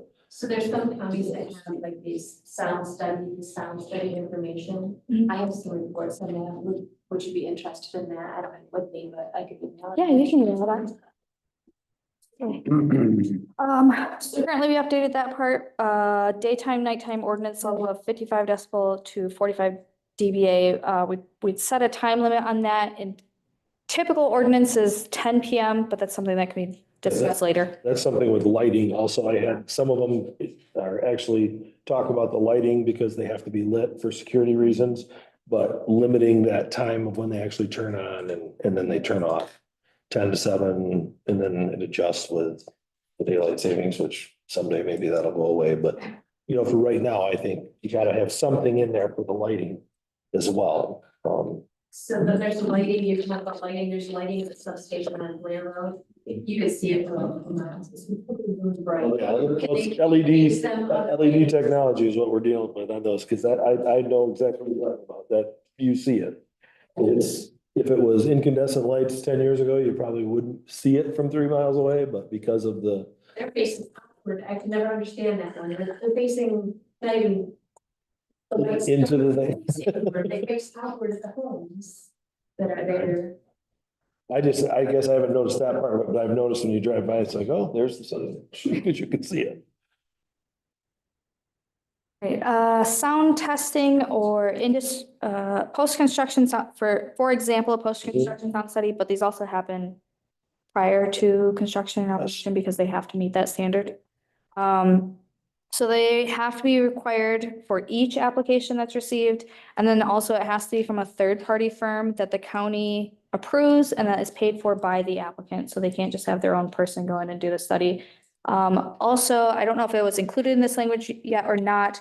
The Planning Commission already, and maybe further on, wanted to add an additional language regarding the complaint process. With wind turbines, we received a lot of complaints from one character where it took time from the department, from my department, but then also from the applicants and the property owners where they had to pay for different studies. And 4 out of 5 of those studies were unfounded where they were in compliance.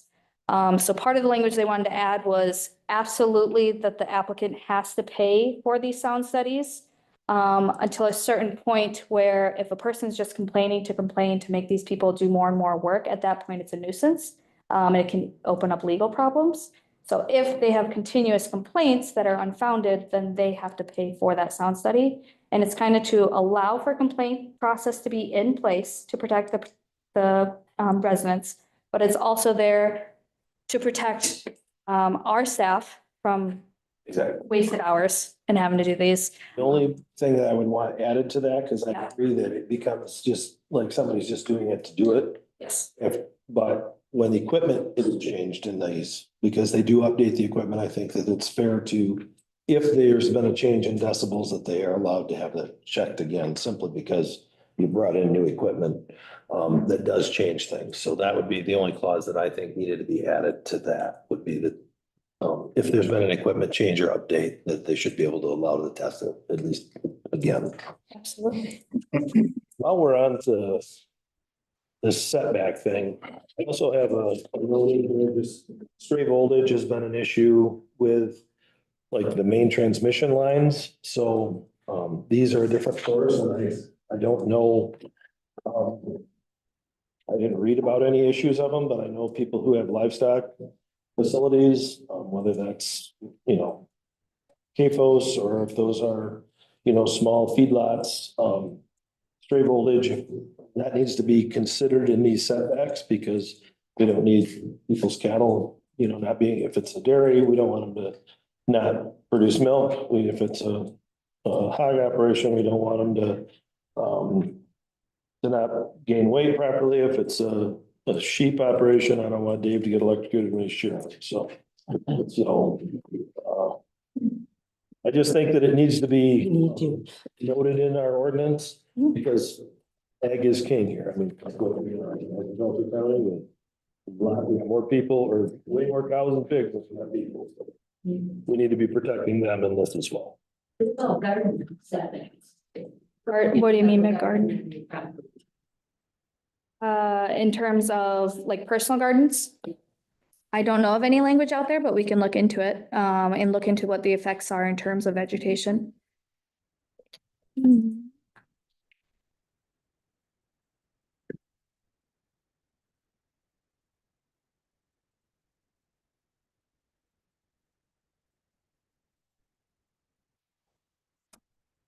Landscaping, so all of them have to have a landscaping plan, and it basically just talks about how the landscaping is going to be changed. They also have to record, and our office also has to record how the land was prior to the project going in, just because we need to know what it looked like prior, because that's what it needs to look like when everything's gone.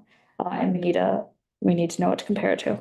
But they have to have a landscaping plan. This includes anything temporary or permanent roads, driveways, grading, vegetation, all that. This is everything that we look at. Landscaping plan also has to be completed by a licensed professional in the state of Michigan. So they have to be licensed by the state. Plant material has to meet the American nursery standards.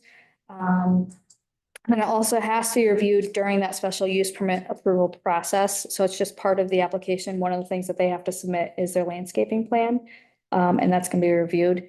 With most of these applications, they typically have to submit 12 to 15 different reports that just show us that they meet the standards of either the industry or state guidelines or local guidelines. And like with the fire chief, an example, we would just need proof that they have approved the plan that's provided. Because I mean, we're not specialized in those fields, they are. So that's what they're looking for. I did have a couple suggestions here in terms of landscaping. Do we have any additional ones? I just want to make sure that in this landscaping is, I think that the place to put in like soil erosion, sediment control. That's where you're gonna tie that back into your buffer strips and that sort of thing, because I'm positive but if you go down to,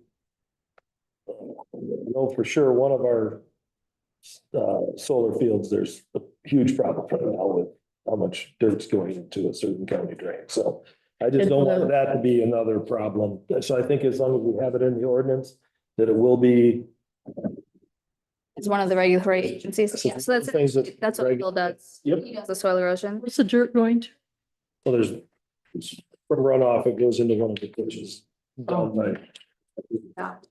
Bigger ones. So Bernie regulates the county drains, part 33, and then our office, Bill, regulates part 91, which is soil erosion and sedimentation control. So he would have to basically draft or issue approval for their soil erosion control plan as part of their submittal with the application. So part 91 would be included as one of the listed codes that we're going to look at when they submit their application. And I've Shot it out there, but could you put something so many feet around the thing and not burn? And put sound barriers like they do in highways and cities. Wow. what do you mean, something around it doesn't burn? Uh-huh. Like cement? I'm just suggesting, I don't know, I haven't studied this much, they should.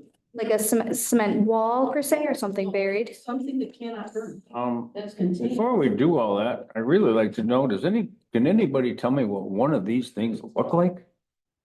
Storage unit? The storage unit? No. That's what I'm looking for. I've never seen one. She looks like. I've never seen one. It's a different variation. Have lots of them, some have a few. Look, Those are just different pictures of battery storage units. So They had one in the newspapers. Yeah. for everybody. I thought that's what it's gonna look like. That's what it's gonna look like when she. one. Yeah, that's just one type. And those are other Whole types. farm of them. Yeah, aren't they? They're huge. Oh, it's gonna have to have. This is what reality is. It goes by decibel or, okay, so George just asked a question or touched on a base. He wanted to know if we needed to have an ordinance in terms of if they're gonna have 1, 2, 3, that kind of number of units. What we do it by is by, it's an electrical term, sorry. Kilowatts, yeah. It's based on kilowatts. So if they're under this amount, meeting the regulations, if they're above this amount, which is what the large scale utility ones are, which are the ones we're most concerned about, they have their own regulations. So it's not necessarily by size of what's coming in. Fee that determines below and. Yeah, One for the state. Oh.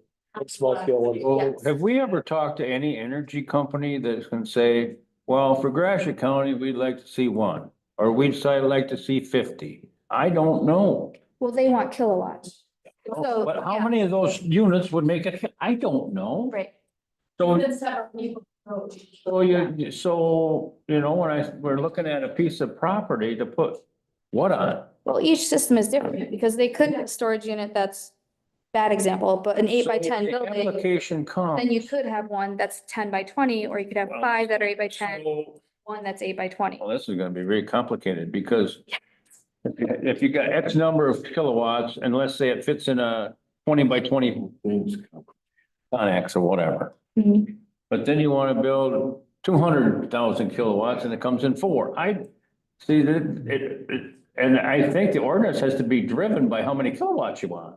So if it's this, it's gonna be this. If it's this, it's gonna be this. If it's small, you can put it here. If it's gonna be a little bit bigger, you can put it here. And if it's gonna be bigger than that, we don't want it anywhere. It might be a function too of the size of the solar field that it backs up. All depends on how many solar panels that we allow to. Well, see, that's what I know. We're, how do you rate something? We haven't got it. While we're talking about landscape, are topographical maps mentioned in, I didn't see where that's mentioned in our process, and those are brought up in some other ordinances, Yeah. using topographical maps for allowing these to go in, due to the things we just talked about, runoff and that sort of thing. I just think it would be nice to have that mentioned in there, that we It actually. is under the special land use approval. Yeah. So for all special land use, whether it's this or a business going in, they require that kind of a map. So that's Any limitations on, you know what I mean? yeah. We want them on the top of the hill so that everything, you know, is gonna run down and eventually get to somewhere else. Hours. So, Typically, they have to bring it to grade if I'm not mistaken. But I can look if there's topographical restrictions or if we want to add those. that's one of the things we already pay for out of our GIS is. Yes. So. We already paid for it. I don't think it's a stretch for us to include that in this ordinance, so. So you also are mentioning like landscaping as far as like what I suggested, like landscape berms. So we've got an earthen berm that can be up. Is there a description of the earthen berm? And then trees that. Can't put, The current buffer is 5 feet and then it has to be native deciduous and evergreen plant material that again meets the AF don't see it. standards, or the ANS, the American Nursery Standards. So those are the current standards. If we want to be more restrictive, this is where we would make that suggestion of we want it to be taller than that 5 feet, lower than that 5 feet, and we're thinking at grade. So you start at grade and that's when you measure your 5 feet up. And then you put the trees on top. Sheila, do me a favor. When it's daylight, you know where the South Industrial Park is in Ithaca? You do? Go along the road, on Fillmore Road and also on State Road. That was a 3.5 to 4 foot berm we put in there. We put pine trees all the way along there. Go down and look at it today. Thank you. You know, you can't do it. Not in this atmosphere. It just will, they will look great for 6 months and die. The deer go No water. Run right away. Any plant you put up there will die. That's the other part. Yes. That, I think that's where the 5 foot came in, was because that was the best standard at the time to keep that. As you could see with like our, that most recent project over on 46, a lot of those trees died.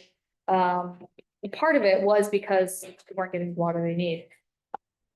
They've already been torn out. They have to be replaced once. Yeah, so just go along there, take a look. Those will need water and they're gonna, yeah, they'll go down. No, what we found out is the few that lived, we let go, and the rest of it, just let the grass grow. So do you want to recommend? That's fine, Chan, you can't even tell the industrial parks there. Go ahead. Do you want to recommend vegetation outside of deciduous and evergreen? Obviously, we would have to refer to the American Nursery just to see what that would look like. But if you want to, I guess, to look at new vegetation to offer. I think if you're gonna look at these things and you're gonna look at the American Nursery, you're looking to try and not see it. 1 row doesn't do it. 2 rows don't do it. 3 rows typically is where you get to where you start getting some form of total blocking.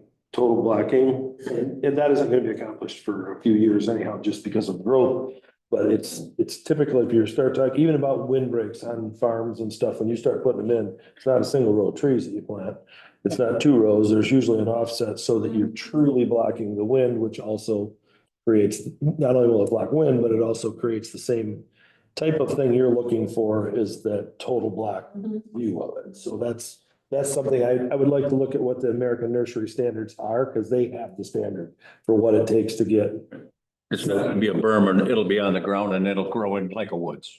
She talked about putting a berm around it, but I agree, those, you can put them there, but you ain't gonna get nothing to grow on it, because you're taking non-native soil and. I think the smarter idea is to, okay, let's put like whatever plant it would be, that would grow substantially 12 foot, whatever.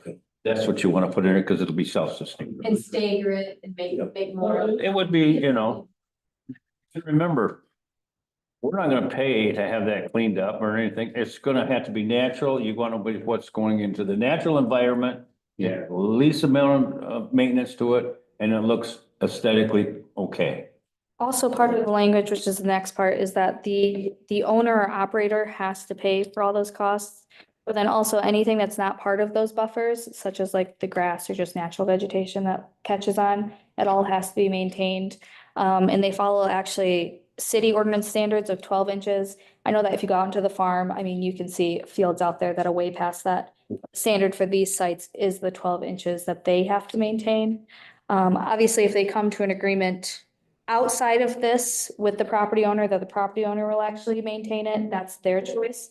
But in the end, if anything violates this, we're going after the operators. Most of these, they actually are fully gravel. When they do these things, they simply because of, for simplification of them, they don't want the vegetation. I'm talking about the- So they typically, where they do the batteries, most, Have a foundation set up. I mean, most every picture I've ever seen, they're either concrete or they're gravel. we'll go down Kind of like all your substations you see today, every substation that's out there. at least 3 feet and then put. Because it's sparks and they don't want a fire, so Right. that's why I'm, Well, even around the outside towards the buffers is what I'm I, talking like outer fence area. anything 12 that inches. grows basically just has to be maintained by them. Got a guy that paints graffiti and paints them all. Look back real quick, I mean, Steve brought up a number of times, you know, the streams go to the river, rivers go to the lake, all the way down. Landfills typically have to be clay lined, things like that to keep that water. Does he think, is there any language in this? Some of those standards, there probably is something, there'd be something to look into, make sure that there's some prevention for that water from getting out of that facility. Some of them do mention like doing 100-year flood studies and that sort of thing in their ordinance. Probably there, I'm just saying, check it. Yes, I agree. I didn't happen to read that, but that's a good point that I have on other ones is, Player. you know, making sure that the water can withstand those 100-year rain events, that sort of thing, without. Or the fire that's getting smashed out. You know, water. I'll let him talk anymore. Okay, All right, yeah. Let's keep our fire down. okay, the final design of the best has to be submitted prior to the beginning of the commercial operation of the facility. This includes the approval as well. So basically, what is going to be in place has to be approved prior to them even starting. This includes any dirt work, implementation of like silt fences, which is those black construction fences. Before anything can start, they have to receive approval from all agencies, regulatory agencies, from the planning commission, and then the final approval is going to be building code. And that will regulate the foundation, and then once the language is in place, it'll regulate how the structure itself is built as well. And interesting that everybody has to approve the people that live there. Yeah. Isn't that nice? We're doing it for you. No, for I got a condo on the.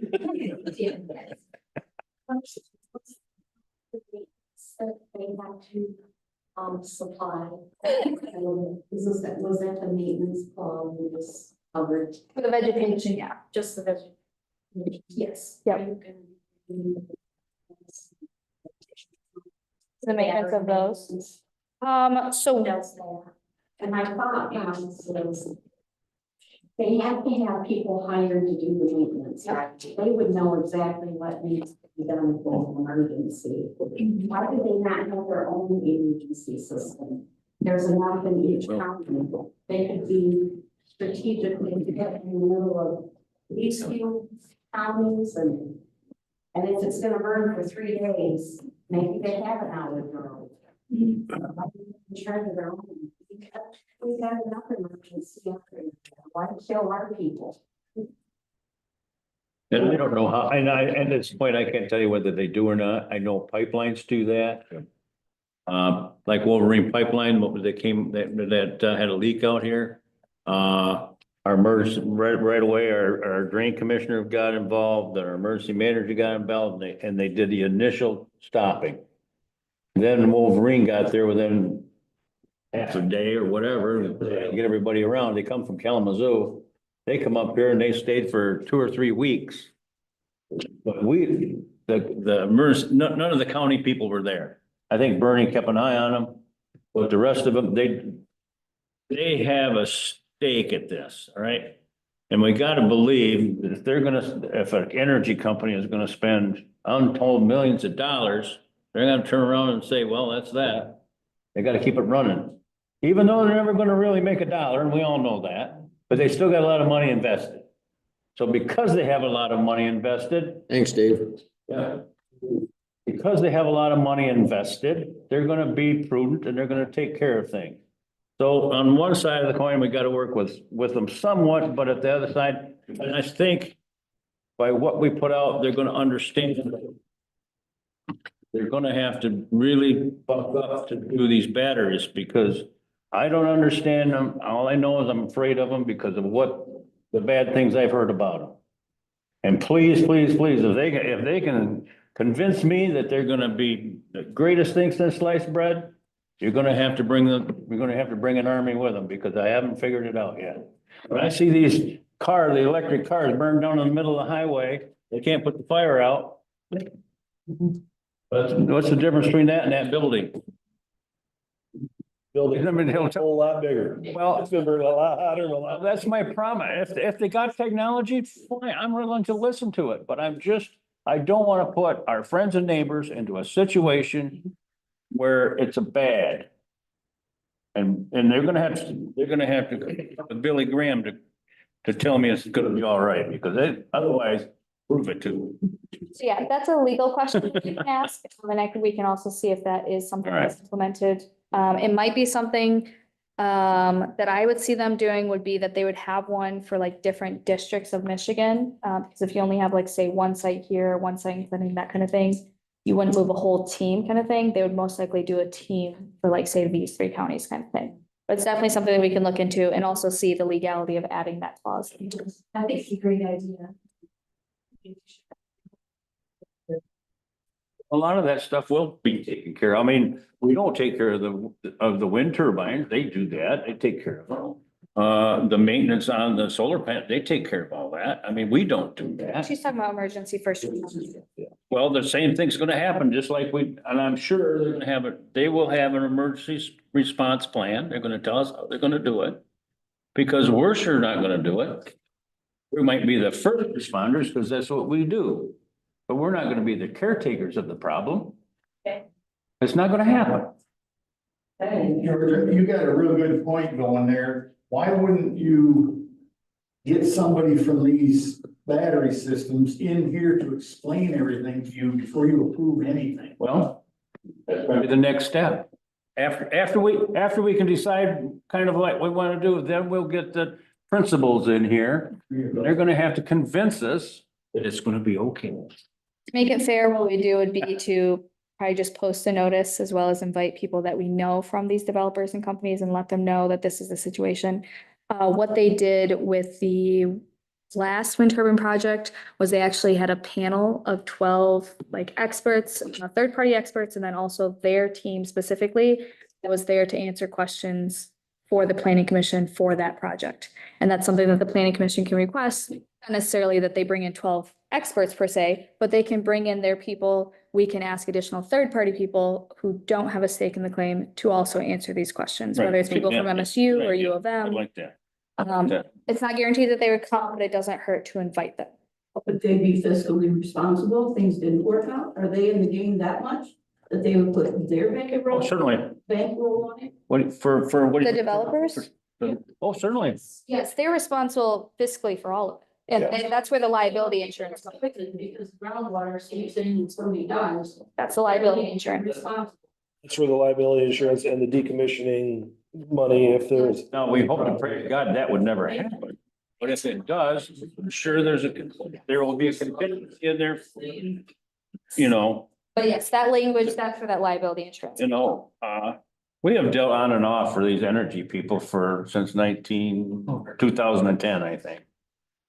And I can't say enough about their professionalism and their ability to get what they say is gonna happen done. Now, do we have noise problems? Yes. Do we have this problem? Yes. But all in all, it works smoothly, all right? In my opinion, it's a boondoggle because taxpayer is gonna pay for it forever, all right?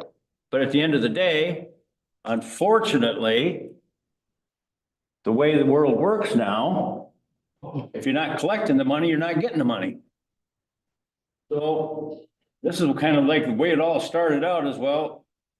In 2008, in this county, leading up to that, Shift we change. didn't have a dime to our name. In fact, we were laying off people. In fact, there was a lot of people that were working and not getting paid. So, you know, on the other side of the coin, we are getting something, but we're come to the point where we have to do more protection of our people. Okay? And I think this board that we have now is at that mindset. So it's gonna be a more difficult to move forward and with electrical and that kind of thing, because the general public's eyes are opened up. We know what's going on. We know all of the problems that we have. You know, the dollar value is only getting subsidized by the United States government. And ladies and gentlemen, who's the United States government? Take a look around, look at your neighbor. They don't All right. have anyone, sorry. Well, the point is, we're all in it together. We have to deal with what our predecessors did. So let's try to deal with it in the best and fairest way we can do. That's all we can do. But you gotta be careful too, because we had a lot of people that came in and said the right words. When we were, trying to find teachers where I taught school. And the one principal said, "Oh, your answers were so good." You gotta be careful. Well, with apparently our equalization director had to leave because he's not gonna be here in a little while. He would give a report. And if you got a way to get online and get our meeting, go read that report. Just go read the report. It's got a lot of great numbers in it, and you're gonna say, holy moly, I didn't realize that was worth that much. I think we got like $4 billion worth of property in this county. Trillion, no, what is it? Trillion or billion? Trillion. I spoke wrong. $4 trillion. Trillion. Billion or billion? Yeah, there he is right there. Still here, sorry. No, you're not up yet. I was just telling him, we're talking about property and things like that. Gratiot County's got how many $1 trillion worth property right now, values? Like total property value? Yeah, Tell ya? yeah. But it's interesting because he pulls it out, but each township tells what the schools get, it tells what everybody gets. It's really a great report. If you really want to know where the money's at, right there. So the assessed value for 2025 is just under 3.2 billion. Billion? Billion. That was big. So I was like, Where am I couldn't figure it. Read those numbers to me. You didn't read right. Billions? Well, that's a trillion. I couldn't believe it. Yeah. I couldn't believe it. All right. It's a few pages here. A billion, that's a lot of money anyway. and just so because I've been flipping through these pages, the last thing you talked about was final design, right? Yes, yeah, the final plan. That's right, here we are. Yep, okay, so now it's the complaint resolution, and I touched on this a little bit earlier. But this is basically where applicants have to actually have a process in term for complaints. So our office, we have a form for complaints. These people have to have their own form. They have to have their own contact information. They have to have their own responders. So if I get a complaint, I don't have to deal with it. The staff don't have to deal with it. These people have to deal with it, thankfully. They have to. And if a study is required, then we have to approve who that third party is doing that study. It's not these applicants. Silo. They do notify me, but they don't get the complaints. Every complaint we've always gotten, it comes directly to our office. So the numbers that are typically provided go to a community development office, and then we just outsource them because there's a number of different developers. So it's not, typically they're not certain who did that, who was the developer for that project, but we know at the office. So we provide them our contact information to get them in touch with the right developer for their complaint process. Because Heartland Farms had a different complaint process than Invenergy, a different person to talk to, that kind of thing. This makes sense. You people, not to be catty at all, approve of something, but you don't take the complaints. Nope, no, because then we would have to pay for the study. So they'll give us the complaint so we know that it exists, but we're not going to resolve that complaint. It's at the cost of the developer to resolve that complaint. How did anybody else want to get a hold of this other place to get a complaint? Well, so what you would do is you have to contact our office first, and then we give you that information, but we also forward the complaint. You know where. Yes, yeah. So do you get results of that? Yep, so, So I have to look at what the outcome is, and there's a resolution to it. yeah, typically part of the process, and it may be different for these studies, but typically it takes 45 days to 90 days for a study. So typically around that time is when we ask for the results of that study. And then that's when we move forward. If it is in violation, that's when we take action. If it's not within violation, we just keep the record, we notify the property owners. Then that third party obviously isn't related to that company. So fair, like we choose who that third party is. So we're fairly confident in the results. So if there's numerous complaints in a certain zone or a hot spot, we would be able to identify that to say, man, they screwed up in this area. Absolutely, yeah. Yeah. Yep. Could you agree to change the 45 to 90 days lead time of complaint? I mean, that's. Yeah, so the actual study itself, it just depends on how long that third party takes to do it and what the process is. Because if you're studying sound versus light, the comparables are different. If you're looking at shadow flicker versus sound, what you're looking at is going to be a little bit different. So it's just by industry standard. So we, know that work experience in the time. yeah, yep. You allow it in 20 days, I bet you could pull it up. Well, potentially, but yeah, so we could put a limit on that, or we could ask them, say a study takes 45 days, we could ask them to do 2 studies during that time. Do one 45 one, then do a second 45 one, because we don't want someone out there who's just not wasting their time, but wasting their time just sitting there because they don't have anything to look at. They already collected that data. You know what I mean? But yeah, we could, if you wanted additional study time, that's what we could extend. We could request multiple studies during a certain time period. But again, it just depends on how long each study takes. Let's see here. Give Steve one more. Yes, Dave. Okay. These are the ones that I've picked up from other ordinances, so this is where I think they would fit in kind of with your numbering system here. Maintenance logs, it's been brought up a couple of times. We talked about maintenance and landscaping, but actual maintenance logs. Some of the other ordinances have, where you have access to those within a 40, you give them 48-hour notice, they have to tell you, the county, the planning commission, what's going on as far as maintenance. You start getting a lot of activity at one of them. I think needs to be in writing somewhere where you have a right to find out what are they doing there. Is something going wrong? Do we have a potential problem, or are we just updating equipment? Is it maintenance? So maintenance logs is how you get that information. So I think the planning commission should be able to request those, and within 48 hours is not unreasonable for them to be able to produce that stuff. What is? They feel if they've got any emergency situation. Well, emergencies, we're gonna know about. No, but they got emergency repair. Yeah. Right, emergency repair, the proper authorities need to be, because we're gonna be in there working on this. And somebody needs to know about that. That's basic anyway. I think he's It's not- saying, if we get 6 complaints in this hotspot, Oh, can I then say, okay, I've had 6. we've got complaints 6 in this area, complaints, let's push it up. Maintenance I log. think there about to be there should be a mechanism to do that. That's why I want See to what bring you're- that up, is I think Okay. that needs to be its own line item. I got you. These maintenance requests. Yeah. To make that stronger, is there a plan for preventative maintenance so you can monitor? Well, they have preventative. I think that would be included right in this same thing, not only for that, but if you want to know what's going on. That's why I want to know, are they updating equipment, that sort of thing. I don't know how often we're gonna do that, but from reading about these things, updating the equipment is a fairly regular thing. Reading my stuff is ventilation is a huge issue. If that's not being maintained, that's where your combustion issues come in. I'm gonna think so. And So we that's the also stuff have you're spiders like the beetles, and birds and chipmunks and. Agree with you. Regular- I agree 100%. I can ask about what a standard maintenance schedule is. And if there's any regulations currently with building code. But I think we're gonna learn a lot more if we can get somebody in here with some expertise knowledge and to tell us what the devil of these things do. And When you bring them in, it's their job to sell you the. no, I don't want the equipment. Oh.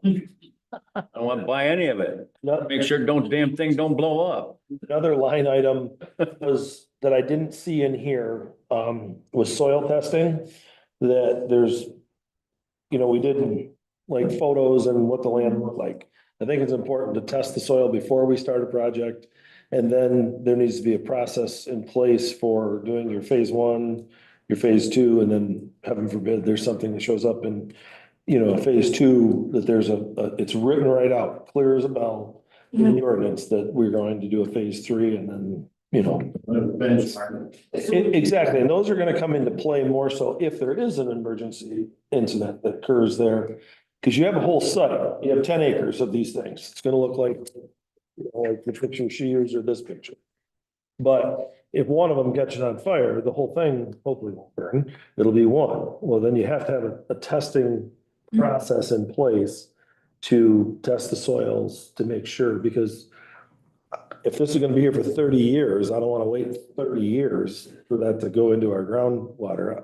I really don't care if they gotta tear 5 of them out to dig the soil down, but without that in our actual ordinance, I wanna be sure that that's part of the plan, that there is that it's clearly stated. We're gonna be testing this. And this is where it was when we started this project. So we know where we were at. That's why it's important to have those ground level tests before you even do one of these things, so. Yeah. Would you want to test intermittently every 5 years to make sure the ground is? That change. I think once a year. Well, to add to that, so that is currently regulated, I'm pretty sure by the health department and or the EPA, potentially both of them. So we can see what their language is, because if they're already regulating it, we don't We wouldn't regulate it regulate ourselves. We don't wanna regulate it. But if they're regulating it, but they Definitely test it checking every into- 5 years, What is the? we could what add is that? restrictive language, such as every 1 year, if that we want to be more restrictive. Okay.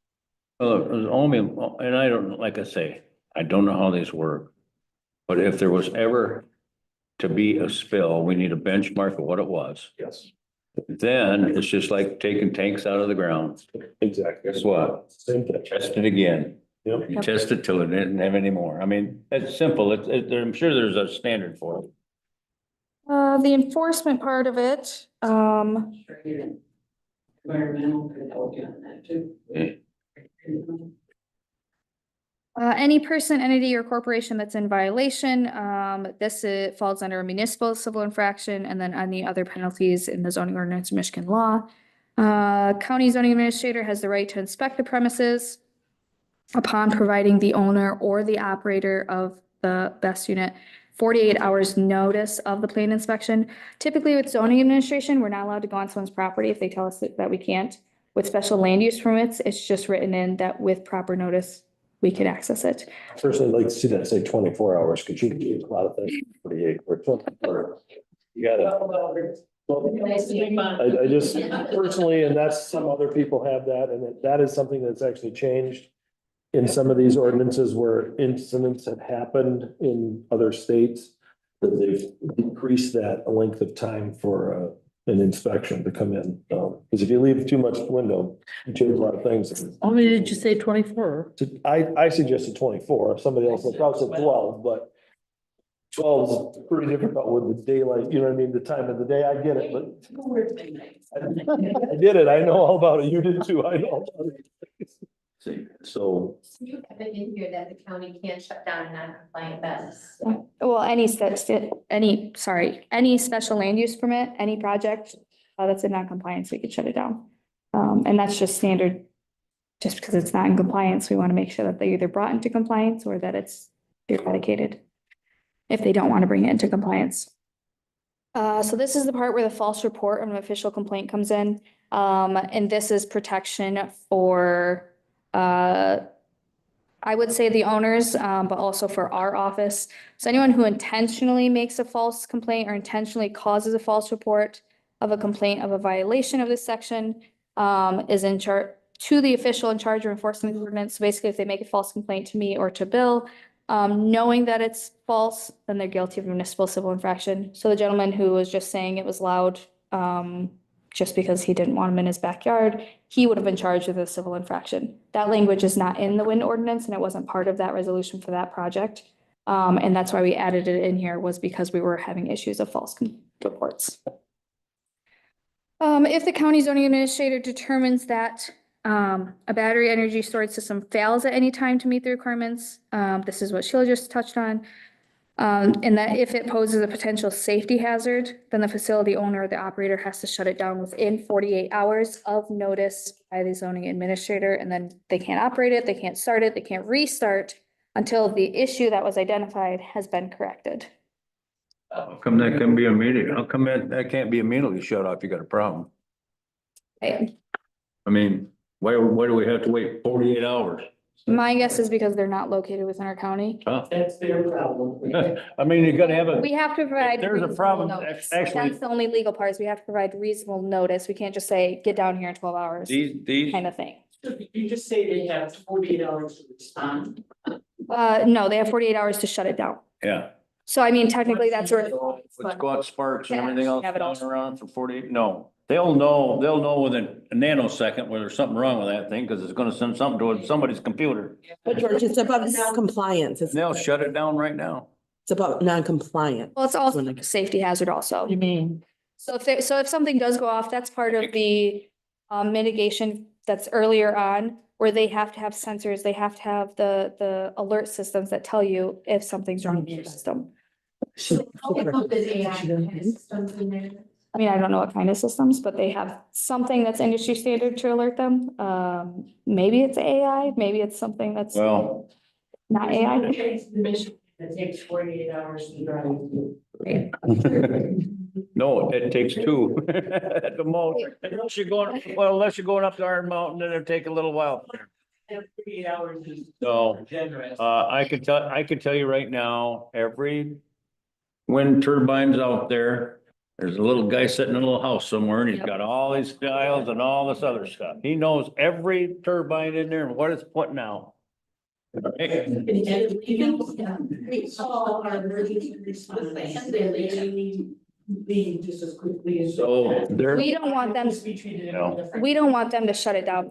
We want someone who is certified to shut it down, and I think that's where that timeline comes in, is you don't want just anyone to go into these No. plants. They have to have that.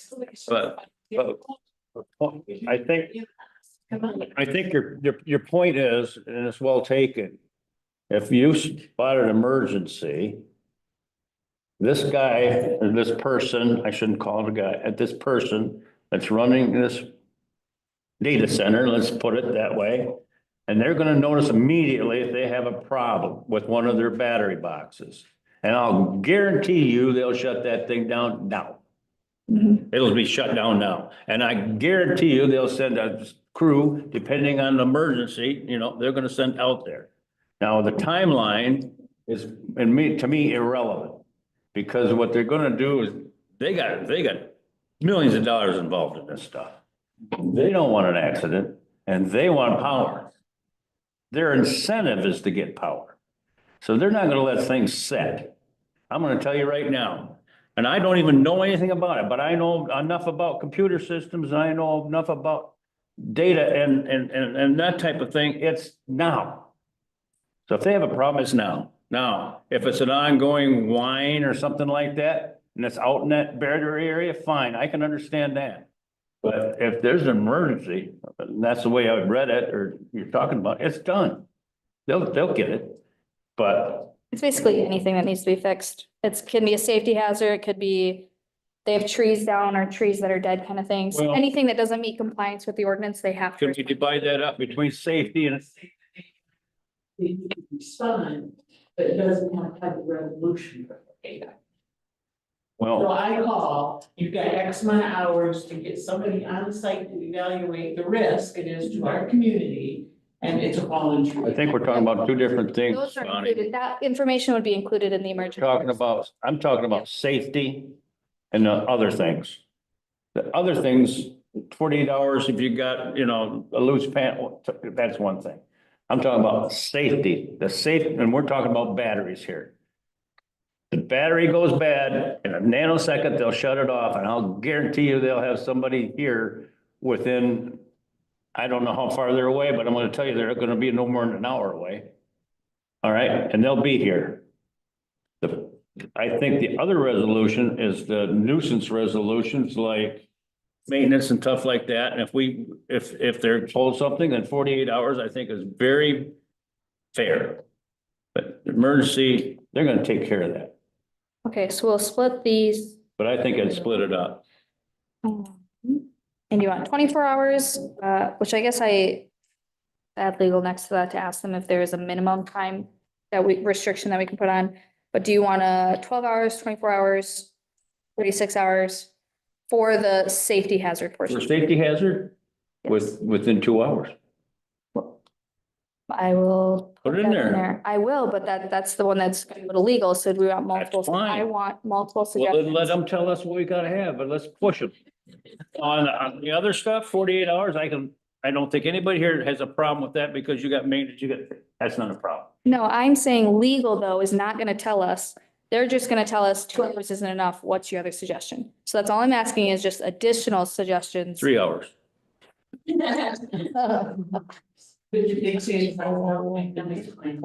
Well, well, that's just it. If you have a. Yeah. We get this battery person in here and we're gonna talk about these things, obviously, and we're gonna say, okay, what happens if? And they're gonna say, well, but, and I do believe, and I don't know this for sure, but I think this is what's gonna happen. They'll immediately shut it off and send somebody out. That's how you Some of would this- get it, George. You're not sure how. Well, You're going the wrong, ma'am. but you gotta remember, I don't even have any money in this. They got millions of dollars put up in this. Who's in there? And if a manager lets that go, a manager's got a boss. If it blows up, who's always the one that loses their job? 3 hours. It's just law of nature. It's gonna dictate. This will all be covered in the emergency response plan. So the other question will be, which portion do we put this into? Because we don't want to repeat the same sentence twice. Well, But that can be another question taken there. The next part of this is decommissioning, which was touched on briefly. But this is where we would add any additional changes that weren't mentioned previously. Project has to be decommissioned if for 12 months the project has not been in operation. So say if something's just sitting, not operating, not taking in energy, not holding energy for 12 months, Yeah. that's when they have to start Yeah. decommissioning process. Or if the zoning administrator determines that the project is no longer being maintained in an operable state of good repair that meets the standards of the ordinance. The decommissioning may be postponed by the planning commission upon presentation of substantial evidence of the intent to maintain and reinstate. So for example, the trees that are pulled out right now, I'm not expecting anyone to go put in trees right now. It's not good weather for it. It's not good ground for it. But if they don't have those in come say the end of June, then it's going to be an issue that they need to address. If decommission is triggered by either of those conditions, then the project owner again has to remove all equipment, conduits, structures, fencing, roads, foundations within 6 months of notice to decommission from the zoning administrator. And then the site has to then be restored to the original condition by filling it with the topsoil and restoring to the state compatible with the surrounding vegetation. And then the roads and access drives, they can remain in place following decommission upon presentation of a signed agreement to that effect by the property owner. An example of this is the laydown yards. 2 of them, portions of them were kept in place because the property owners wanted to build pole barns for their farm equipment. So they kept all of that gravel there. They did have to take it to the planning commission for approval, just because there was a new condition that we dealt with, but the property owner wanted it. Obviously, the developers are like, we don't care, because otherwise we would just have to take the time and money to get it off-site. And then it was a win-win for that property owner because they already had the foundation for their pole barns. Soil that's being kept in decommissioning of the site. So that would be a question for the health department. And then if they didn't, so my question for the health department is, when do they regulate it and when do they require their soil tests? Before, after, during, that kind of thing? And then if they don't during any of those, that's when you guys can add that additional restriction. The health department isn't gonna get alerted on that. If it was in the ordinance, it'll take care of it. Right. That's where I'd asked you to put that 125% above the, or of the highest bid accepted. Right. Now you've got that note. And then there's a disaster in Lyme, New York, where one of these things caught on fire, and it's been, I mean, it burnt in July of 23, and as of September of 24, they still weren't doing it. Still burning? No, they weren't. It was basically sitting there. Well, they weren't. Glad you have a 12-month clause in this, but I'm wondering if we should include in there if there's a, you know, they at least have to have a plan in writing to you, because you may have, you know, contamination issues they have to get rid of and all that stuff. So as long as they have a plan, I believe, which yours. A remediation plan plus a fine. This thing taken care of, because If they don't fix it. I don't want, you know, you brought up the chemical plant up I don't want another one of them, just, oh, we just walk away and it's there. That's right. So, But if you put some money behind it, say 12 months, or every day after 12 months, you get $1,000 fine. And I'll guarantee you, Are you suggesting a $20,000 fine? $1,000 fine. Oh, Day. Day. When you say all this stuff, the lawyer's gonna tell you whether you can do it or not. Yeah. You got a wish list, wish. What you paying a lawyer for? all right, let's see here. Looking at the security and escrow deposit, well, continuing that, so if BES is approved under the zoning ordinance, then the applicant is required to post continuing security and a continuing escrow deposit prior to starting construction. So basically Becky in our office down here has to receive that check prior to them being able to start. She'll tell me if she receives that money or not.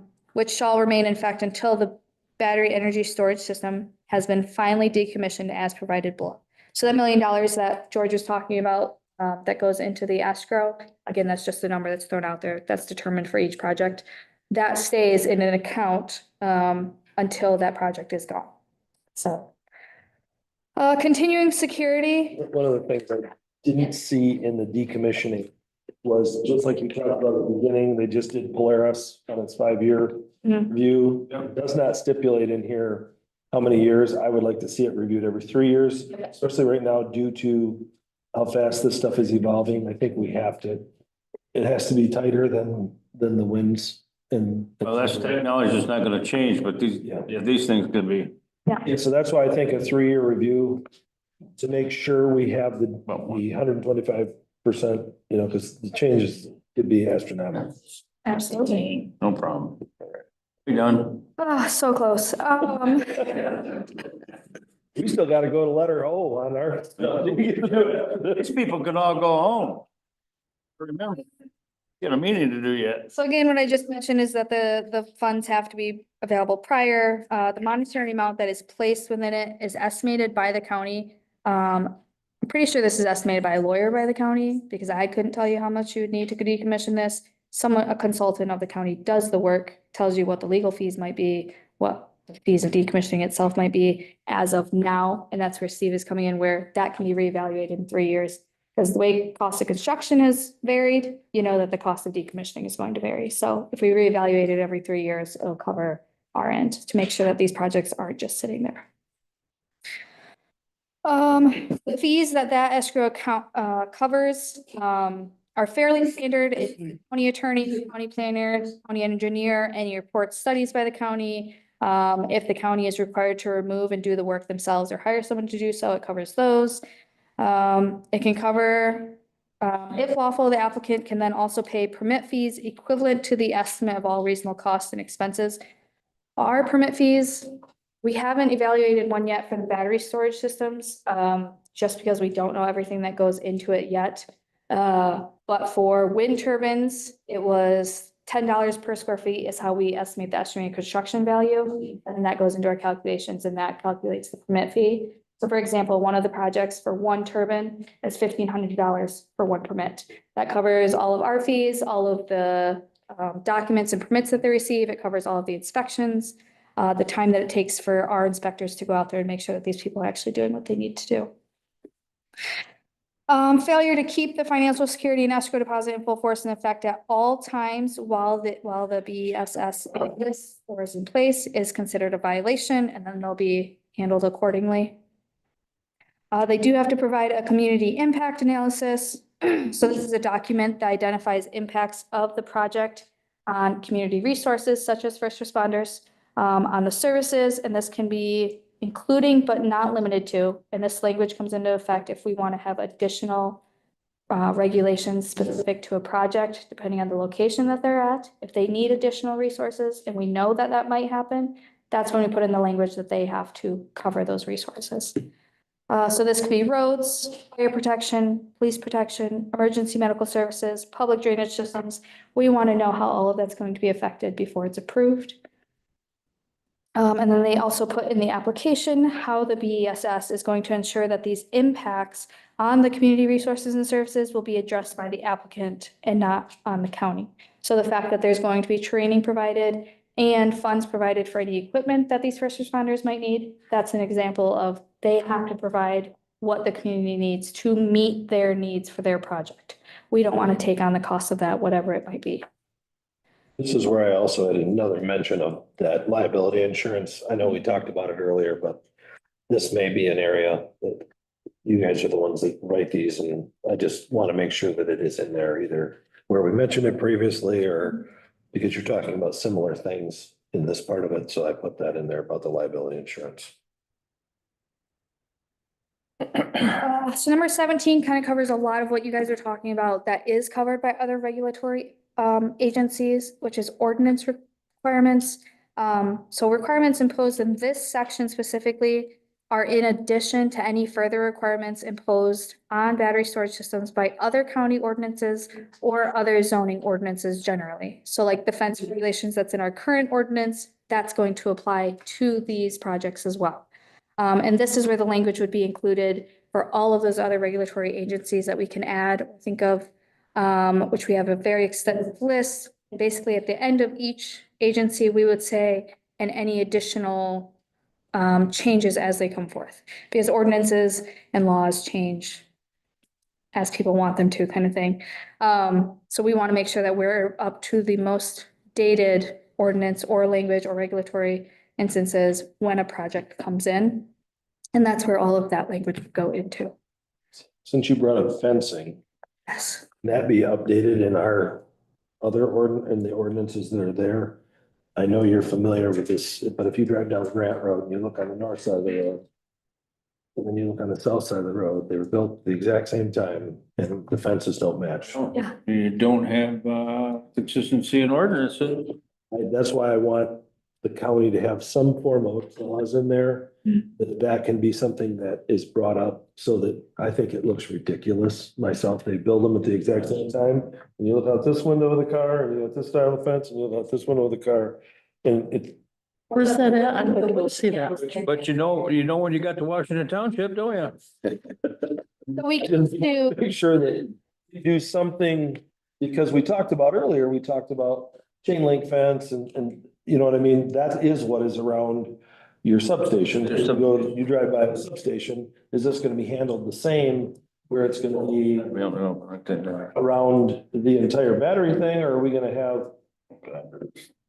Because if we're gonna add, we talked earlier, landscaping, we're gonna have fence so high with barbed wire at the top of it. This is the time you gotta bring up. Keep them. absolutely. Because these are gonna be different than, I mean, the equipment that's inside these things is different. Yeah. I mean, very, very different. And it's one thing to go and punch a hole in a Solar panel. solar panel, but it's a whole different, ball of wax.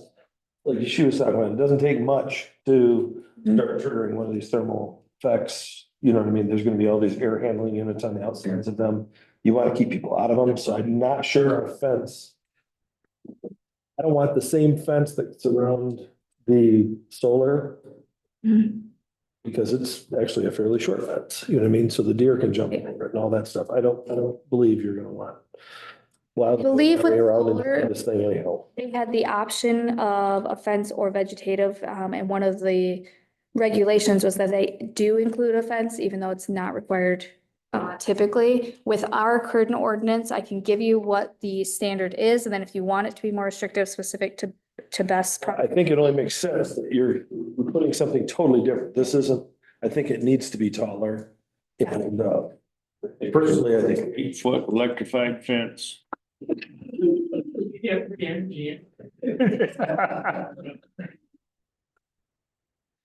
you like the power line down in the south of the county. I want to go see it. Two different. Layer between, on You're done. Done. north side of the road. Anything else? Anything else? Township and the south side of that road. Grand Road. In Crapo and Lisner, you'll see. He's done. He'll never be done. Got to the, I don't have any more than my page. Okay, I have a motion. Scared away half the people. Not uncommon, not uncommon. I got a motion from Tim to commence the public hearing and go into our regular meeting. Moved by Tim, supported by George to commence the public hearing. You have a 5-minute recess included in that? As amended, all those in favor say aye. Say something. Proverbs 22:1 says, "A good name is more desirable than great riches." And today you've shown that you can help stand with your people that elect you. And this was a great session. They should do this with most of their energy ordinances. So thank you very much. Yeah. Problem. Thank you, guys. Thank you for coming. I mean, I really appreciate it. Thank you. Okay, take care, bud. Thank you. Steve, yeah. Guys do have battery people. Oh, absolutely. I think. It's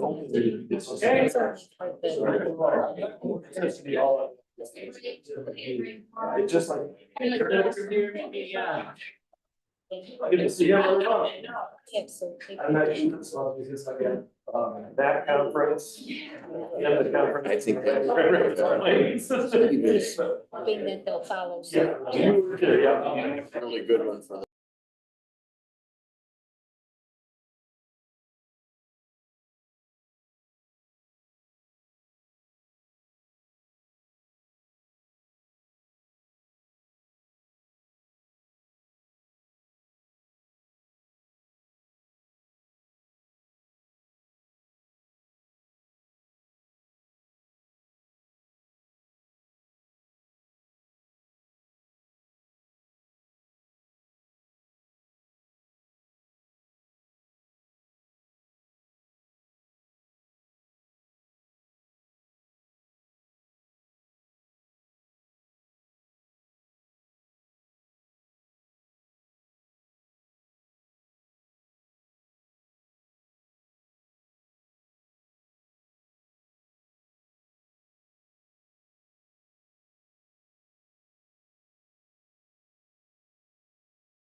Good, but let's hope. Good.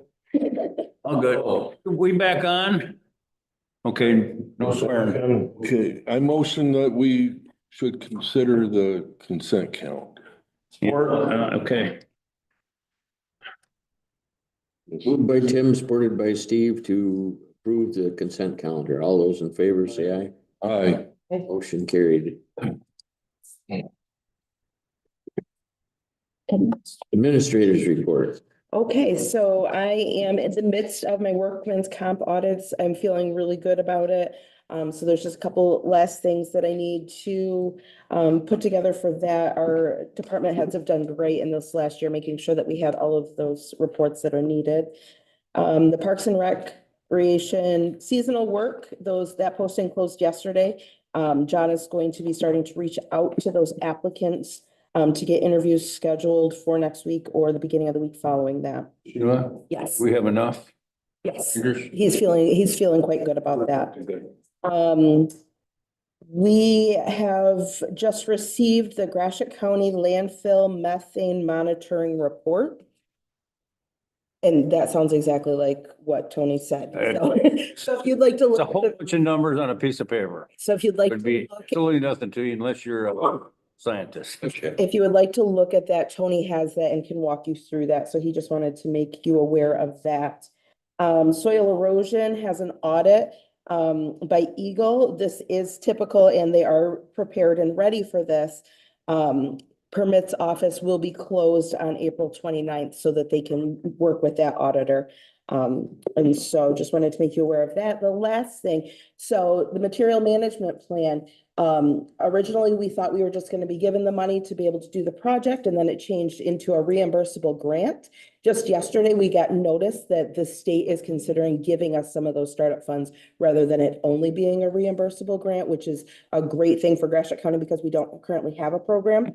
So at the next meeting, I will be bringing you an approval of the expected expenditure so that we can get reimbursed back to October 1st. So just know that at our next meeting, I will be bringing that forward. And that is my administrator report. Good administrator report. I'll get the hell out of here. Thank you. Yeah, kids. Got kids to pick up. Yep. Have a good night. Be safe. Right. Yeah, I think we'll skip the commissioner reports for Thank you. this month. Oh, Next up is Keegan. Leave it up for next time. Keegan, bye, my man. Okay, keep it. Not a trillion, it's a billion. Alright, yeah, so I didn't see it.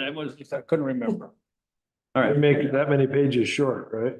Yeah, so basically, part of my report in here is just kind of going through, the process that we go through throughout the year, creating the equalization report. But it is information that I've covered before and can cover another time. I understand it's been a long meeting, so if you'd like me to just get to the actual report, I can definitely do that. Get down there, but when you get time, go through it because it's really interesting. It'll call out all your townships and what, all of the taxes. It's really quite interesting. Very interesting. Oh, there we go. Okay, Yeah. so we're gonna get through this and go to the equalization report. So this is the letter here that is on, I believe, It's first page. I don't know. yeah, that's at the top. It's Oh, at the that's the one of the first pages there. Basically, this is just stating that Oh, yeah, all right. Got it. the equalization report, or the equalization department has finished its review of the 2025 assessment rolls, and we are submitting the report for approval and adoption. And it also lists the values in there, which are on the next page here. The equalization department recommends the following county equalized values for 2025. With, like I said, there's the total county equalized value there of just under 3.2 billion. Been up or down? That'd be down, sorry. So this presentation is basically just to summarize the equalization report. No, the 3 point, is that a value up? That is, so right here, is the, value changes between, 2024 and 25 for all classes of property in the assessed and taxable value column. Yeah, yep. So, the, assessed value increased by 4.65% from last year to this year, and the, taxable value increased by 3.17%. That's the point I was trying to get across. Yeah, yep, they're, Property values are going up, not down. yeah. And this is a breakdown of the property values in Gratiot County. This is the value trends in Gratiot County since 2008. That's on page 13 of the report. This is probably the page that you want to see. This is the breakdown of the taxable value this year in an estimate of tax revenue.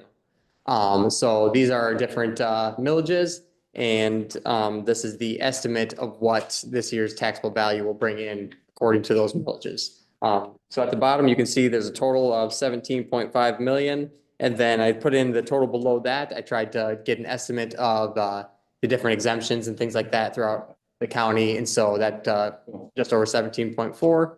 That's a little over a 10% increase from last year's estimated revenue. So about $1.6 million more than last year's revenue. And that's an estimate based off of the 2024 millage rates. Yeah.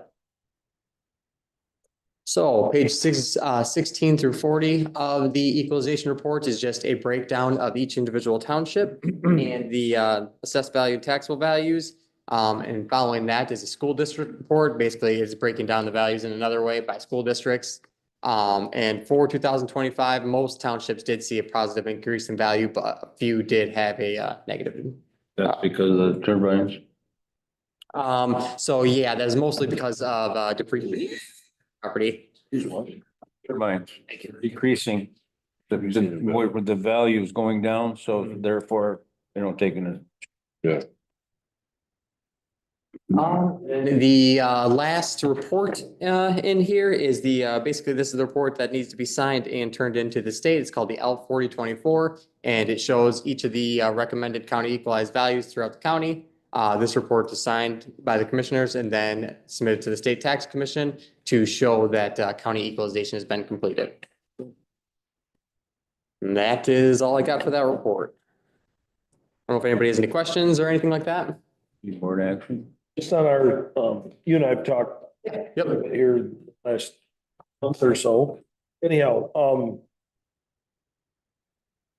we discovered that there was a couple of things, you know what I mean, that could possibly, it isn't gonna be significant changes in this time, but just, you know, a couple of places where townships have property that is taxed where it should be stated as a zero value, things that are along drains, railroad track. Things cleaned up. That's, we found it kind of as an accident when we were looking at one of my pieces of property. Well, you're That's how it came. have had some issues. So, you know, it was Alba and Washington, we found him in, so that's why. Yeah. Those will be things that I think you've reached out to these people. Yeah, I'm gonna talk with them and So that they're not showing up on our books. I don't think it's gonna change things significantly, but yeah, it definitely needs to be addressed because. It makes it right.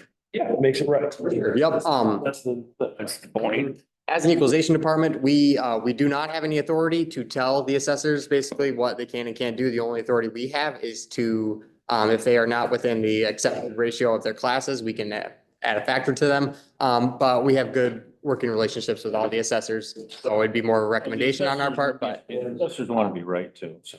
Yeah, yep. So, but we don't have the authority to force change, but I'm absolutely gonna work with them and say this is what our recommendation is. Definitely. So would you like some action on that? Need a motion. I believe that. Yeah, motion to accept the equalization report. I'll second it. Moved by George, supported by Jan to approve the equalization report and allow me to sign it. All those in favor say aye. Aye. Motion carried. All right, thank you very much. Take care. Thank you. Thanks for being patient. Thank you. Next step. Here. Stay patient, yeah. Oh, okay. Oh, that's the next step is, okay. That's Derek. Sorry it took so long, Derek. Go ahead.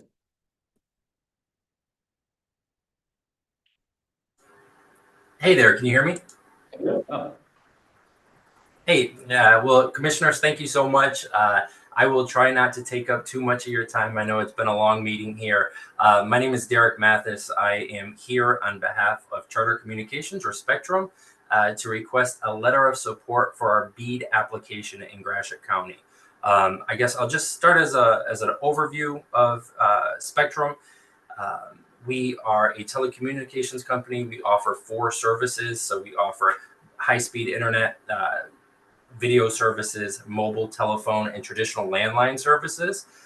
We are applying, or we have been in the state of Michigan for nearly 40 years. We have 13 communities that we serve and have infrastructure in Gratiot County.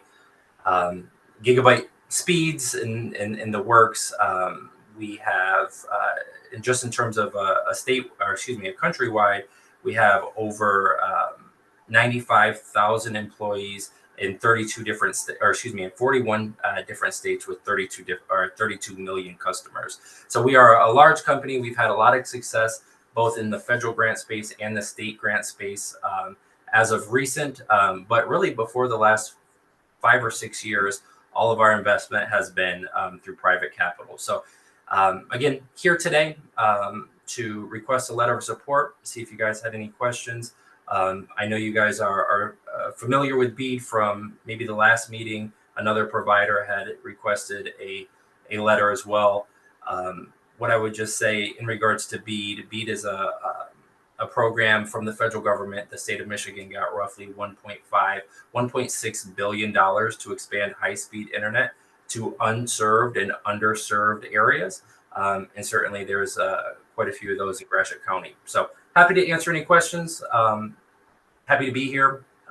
Thank you. Make a motion that we would support the letter that Dave has in here for Derek. I'll second it. Moved by George, supported by Jan, to write a letter to support BEAD's application for Gratiot County. All those in favor say aye. Aye. Opposed, nay. Motion carried. Thank you, guys. No problem. Next up, Gratiot County Soil Conservation District. And what do you hear? She didn't really say that. She was, Oh, kind of explained it. Just okay. She had, If you're the one that's got the whole thing, yes. I just was there prior to coming down here. She asked if she needed to be here. I told her she did not. Apparently back at one point in time, there was a commissioner assigned to Conservation District. And that somewhere went by the wayside. We used to financially support them as well. They have asked for some representation from the county board. I spoke with Dave about this. I'm willing to do that and have that be one of my appointments. It's a once a month meeting. Right. So I would be more than happy to. Okay, I'll make a motion that we have Steve Shopsy sit on the Conservation District Board. I don't know that he can sit on the board. I think he would just be there as a representative. No, I can't be, there's two different things. Their board is a board of 5 members that are elected by residents to be on that board. I will just be a board of commissioner assigned to that's one of my assignments. I will not be one of their 5. And that, Okay. if Can be changed. that'd be the case, I would request that Dave, being the chairman who makes those assignments, go ahead and make the assignment. It doesn't need to be a I motion. don't want. okay, well, I would appoint Steve to be our commissioner on the Gratiot Conservation District. Support. We're just gonna appoint, we don't need it. Okay, congratulations, Steve. Thank you. Thanks, Steve. You supported anyway. Nobody disagrees. Consensus. All right, Matt. Okay. All right, you're on the clock, Mike. Yeah, I have 2 quick requests. First off, the Central Dispatch Authority has chosen a different IT provider than VC3, who the rest of the county uses. So in order to kind of make that transition, we'd like to purchase a piece of equipment so that we're able to separate our equipment from their equipment better, because some of the equipment over there carries both things that we support and things that their new provider supports. So I'm asking the board to approve a quote from PC3 to purchase that equipment and also to configure that equipment. Okay, I hate to make your life hard at this stage of the game, but this is central dispatch wanting to make a change. This is central dispatch requiring us by a switch so that we can still help them. No, we wouldn't be helping them anymore. It's more so that I own the equipment that we make use of here at the county, and that the equipment that we both share, they actually purchased part of it, so they're gonna be using their equipment that they purchased, and I'm gonna be purchasing something. Well, why do we have to buy it? I'm saying, why are we buying something? We didn't create it. That's my question is. Yeah, that is a good point. I mean, I My point is, they wanted to, and it's, you know, they can, they're separate, they're not part of us. But if they want to do that, then why are we paying $3,000 to allow us to be separate? You know what I'm saying? It doesn't make sense. I'll agree. I'm just bringing it up just so everybody understands that I'm not too happy. Right? They requested the change and we're paying, in order for Matt to remain in control of the equipment, we're paying for it to do that, so. Yeah, I just want everybody to understand that. That's how I feel. Can we do this? I don't know. Yeah, it's ours. It's our equipment. It's our equipment. Matt wants to retain. And it's our equipment. The problem is we wouldn't have had to done that if they didn't want to separate. All right, and to me, all right. Having said all that and got it off my chest, and at the lateness of the hour, I will make a motion that we would allow Matt to purchase the equipment for $3,987.97, and so round it up to $4,000. Support. Moved by George, supported by Tim to purchase from VC3 $3,987.97, which will be charged to the Capital Improvement Fund. All those in favor say aye. Aye. Opposed, nay. Motion carried. Then my second request tonight is that this year, our capital improvement project, our fiscal year budget includes a capital improvement project to implement multi-factor authentication for computers that access criminal justice information. So that would be like the courts, the sheriff's office, the jail.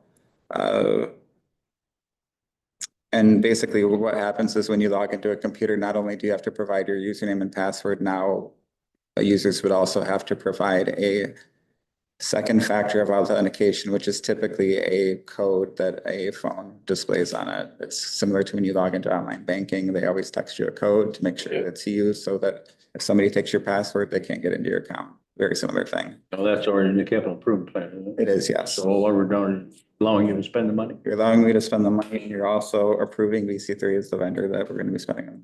So moved. Support. Moved by George, supported by Steve, to allow Matt to purchase stuff from VC3 for the amount of $5,517. All those in favor say aye. Aye. Motion carried. Thank you. Thanks, Matt. Oh. Thanks for hanging around. Oh, you still got to hang around. So He's gotta shut the whole thing off. Can't go. he can't, but.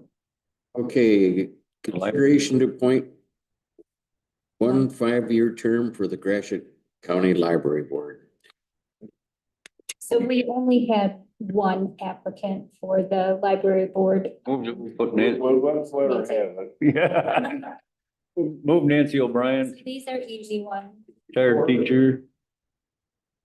And then for the integrated network, I've got 3 people here. Yep. Oh, And yeah. there's 3 positions. Them all? 3 positions, so let's have all 3 of them. All right, I'll second it. Moved by Tim, supported by George, to appoint 1 5-year term for the library board and 3 3-year term for the Gratiot Integrated Health Network. All those in favor say aye. Aye. Opposed, nay. Adjournment. Support. Moved by George, Yeah, Oh. she came back and waited. She's got, I knew she was gonna say something. She said for 3.5 hours and never said a word. She'd give me a dirty look once in a while. Everybody did. Go ahead and take as much time as you'd like. My name is Teresa. I don't have a specific project for this community. I do have one.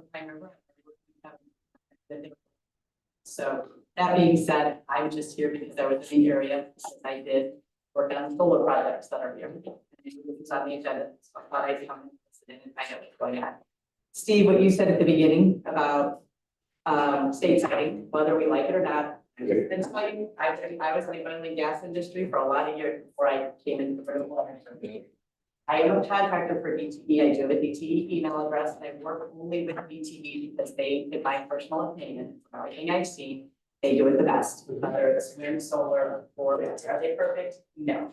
That being said, I did a lot of research, spent almost a year researching wind before I got involved in that. My husband's from Texas, and so. Oil and gas. Yeah, right, so I'm not a Green New Deal person. All about energy in the state of Michigan, we are closing our coal plants. This is not base generation.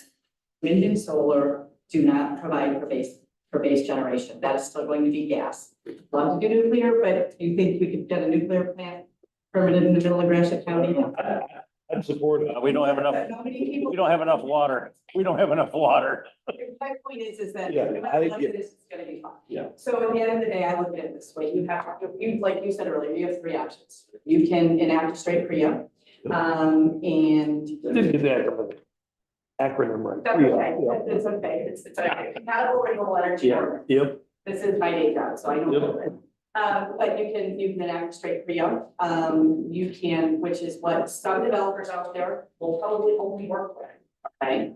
You can do nothing, which would allow any developer to go to the state, or you can do a workable ordinance, which is what we have done for many communities over the last year. We have worked with a lot of communities on workable ordinances for solar, so we are developing some more solar projects.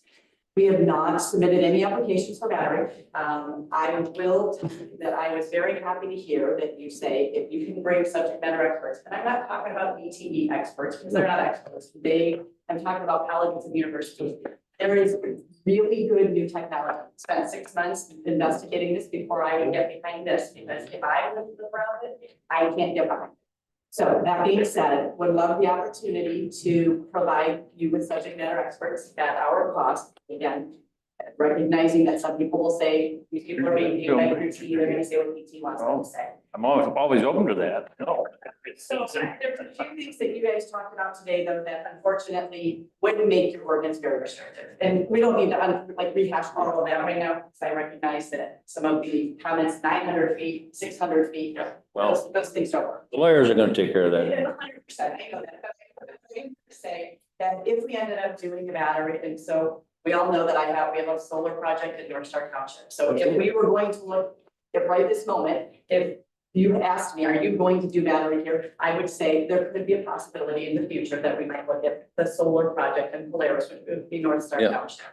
Also letting you know that you are 100% correct. Where are we looking? Here are substations. Where am I going with the Pine River battery? Right next to the parcel, right next to our substation. That's right. Where would we look at in North Star Township? Right next to the substation. Exactly.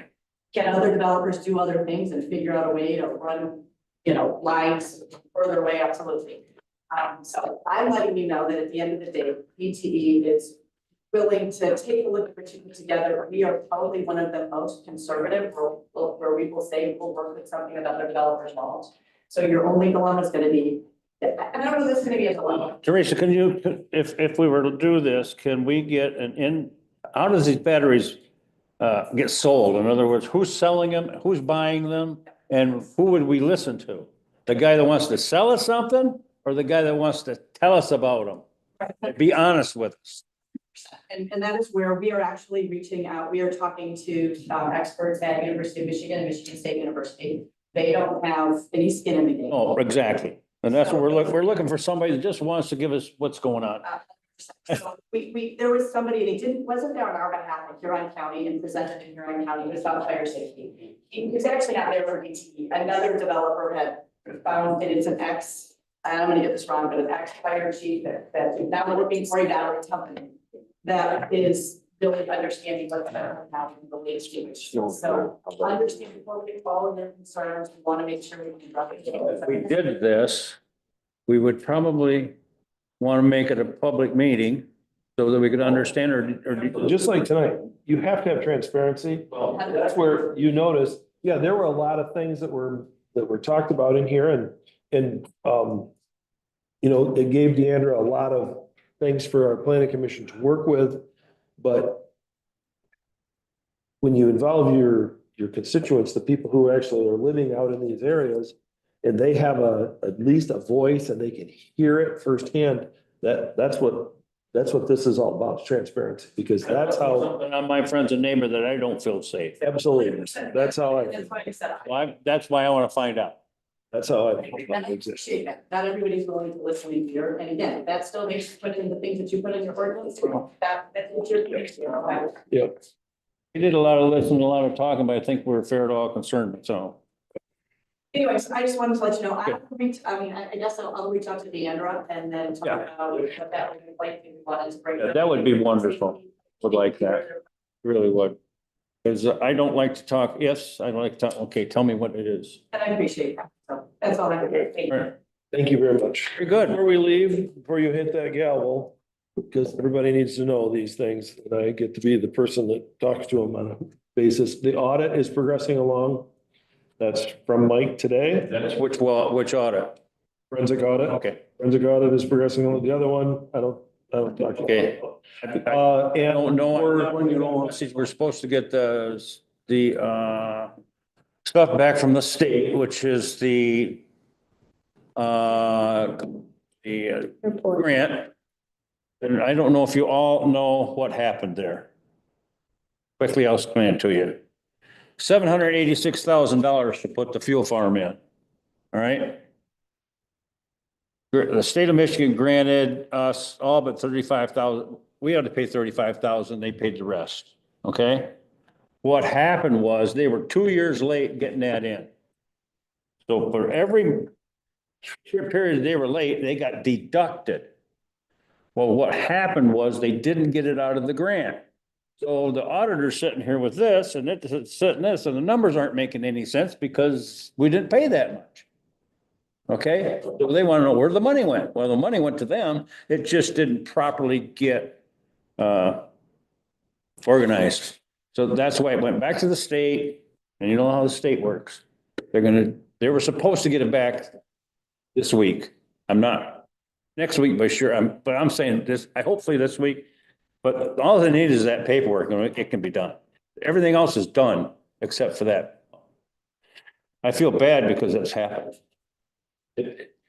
It's not anybody's fault except it is. That's the way it is. And Yo is, has 6 candidates so far. Can we get a meeting? Well, that actually, I told him, I said, if it's slowed down, he could put together a presentation for us, get it to us, you know, I said, we got a meeting 2 weeks from today. Yeah, but stuff has to be. have a special meeting. We could if we needed to. This is my thought. If we can have a special meeting next week with these 6 people and if they can send us each their resumes or whatever they put in, that we can review them. When's the 30-day close? That's not supposed to be until. Or close to the next meeting. Friday before the next meeting. All right. That's supposed to happen. That's From the Want to do 11th, a special meeting on Monday? On Monday before? We could do Monday, and then, yeah, we could. We can't do it on this coming Monday because we have MAC conference. Next Monday, we could do. Well, we do it Monday for the meeting. It's what. Oh, 15th. okay. All right. Meeting on the 14th. Okay, okay. Tuesday, Wednesday. Let's say if we did it then. Okay. And we can look at those people, whether make a decision or not. I'm hoping by the next meeting, which would be the Tuesday after that meeting, we can make a decision, hire somebody. We got to get somebody in here. Now, if none of them are fitting, well, we'll Hire somebody today. We're doing a background investigation because this. Well, that's- Fucking phony show running around here ain't done under my watch. I remember, this is, worked my ass off the last. Time do you want me to post? this guy's an interim. Do you want to wait? don't we make it 4:30? And I tell you what, the people they know, they're protected, it's been around forever. Paper, I got the papers on that. All right, On down the here. theme. Hold on, George. Hey, George, Okay. George. George, Okay. we're trying to set the meeting, this special meeting, day before. Do you want to do 4? 4:30, Anytime. Monday, April 14th. Monday, April 14th. If you, when you're 4:30. gonna want to, after hours. Yeah, no problem. No idea. I'll call the guy tomorrow and find out when he can be here. Just gotta roll this. Okay, I motion to adjourn. Okay. Well,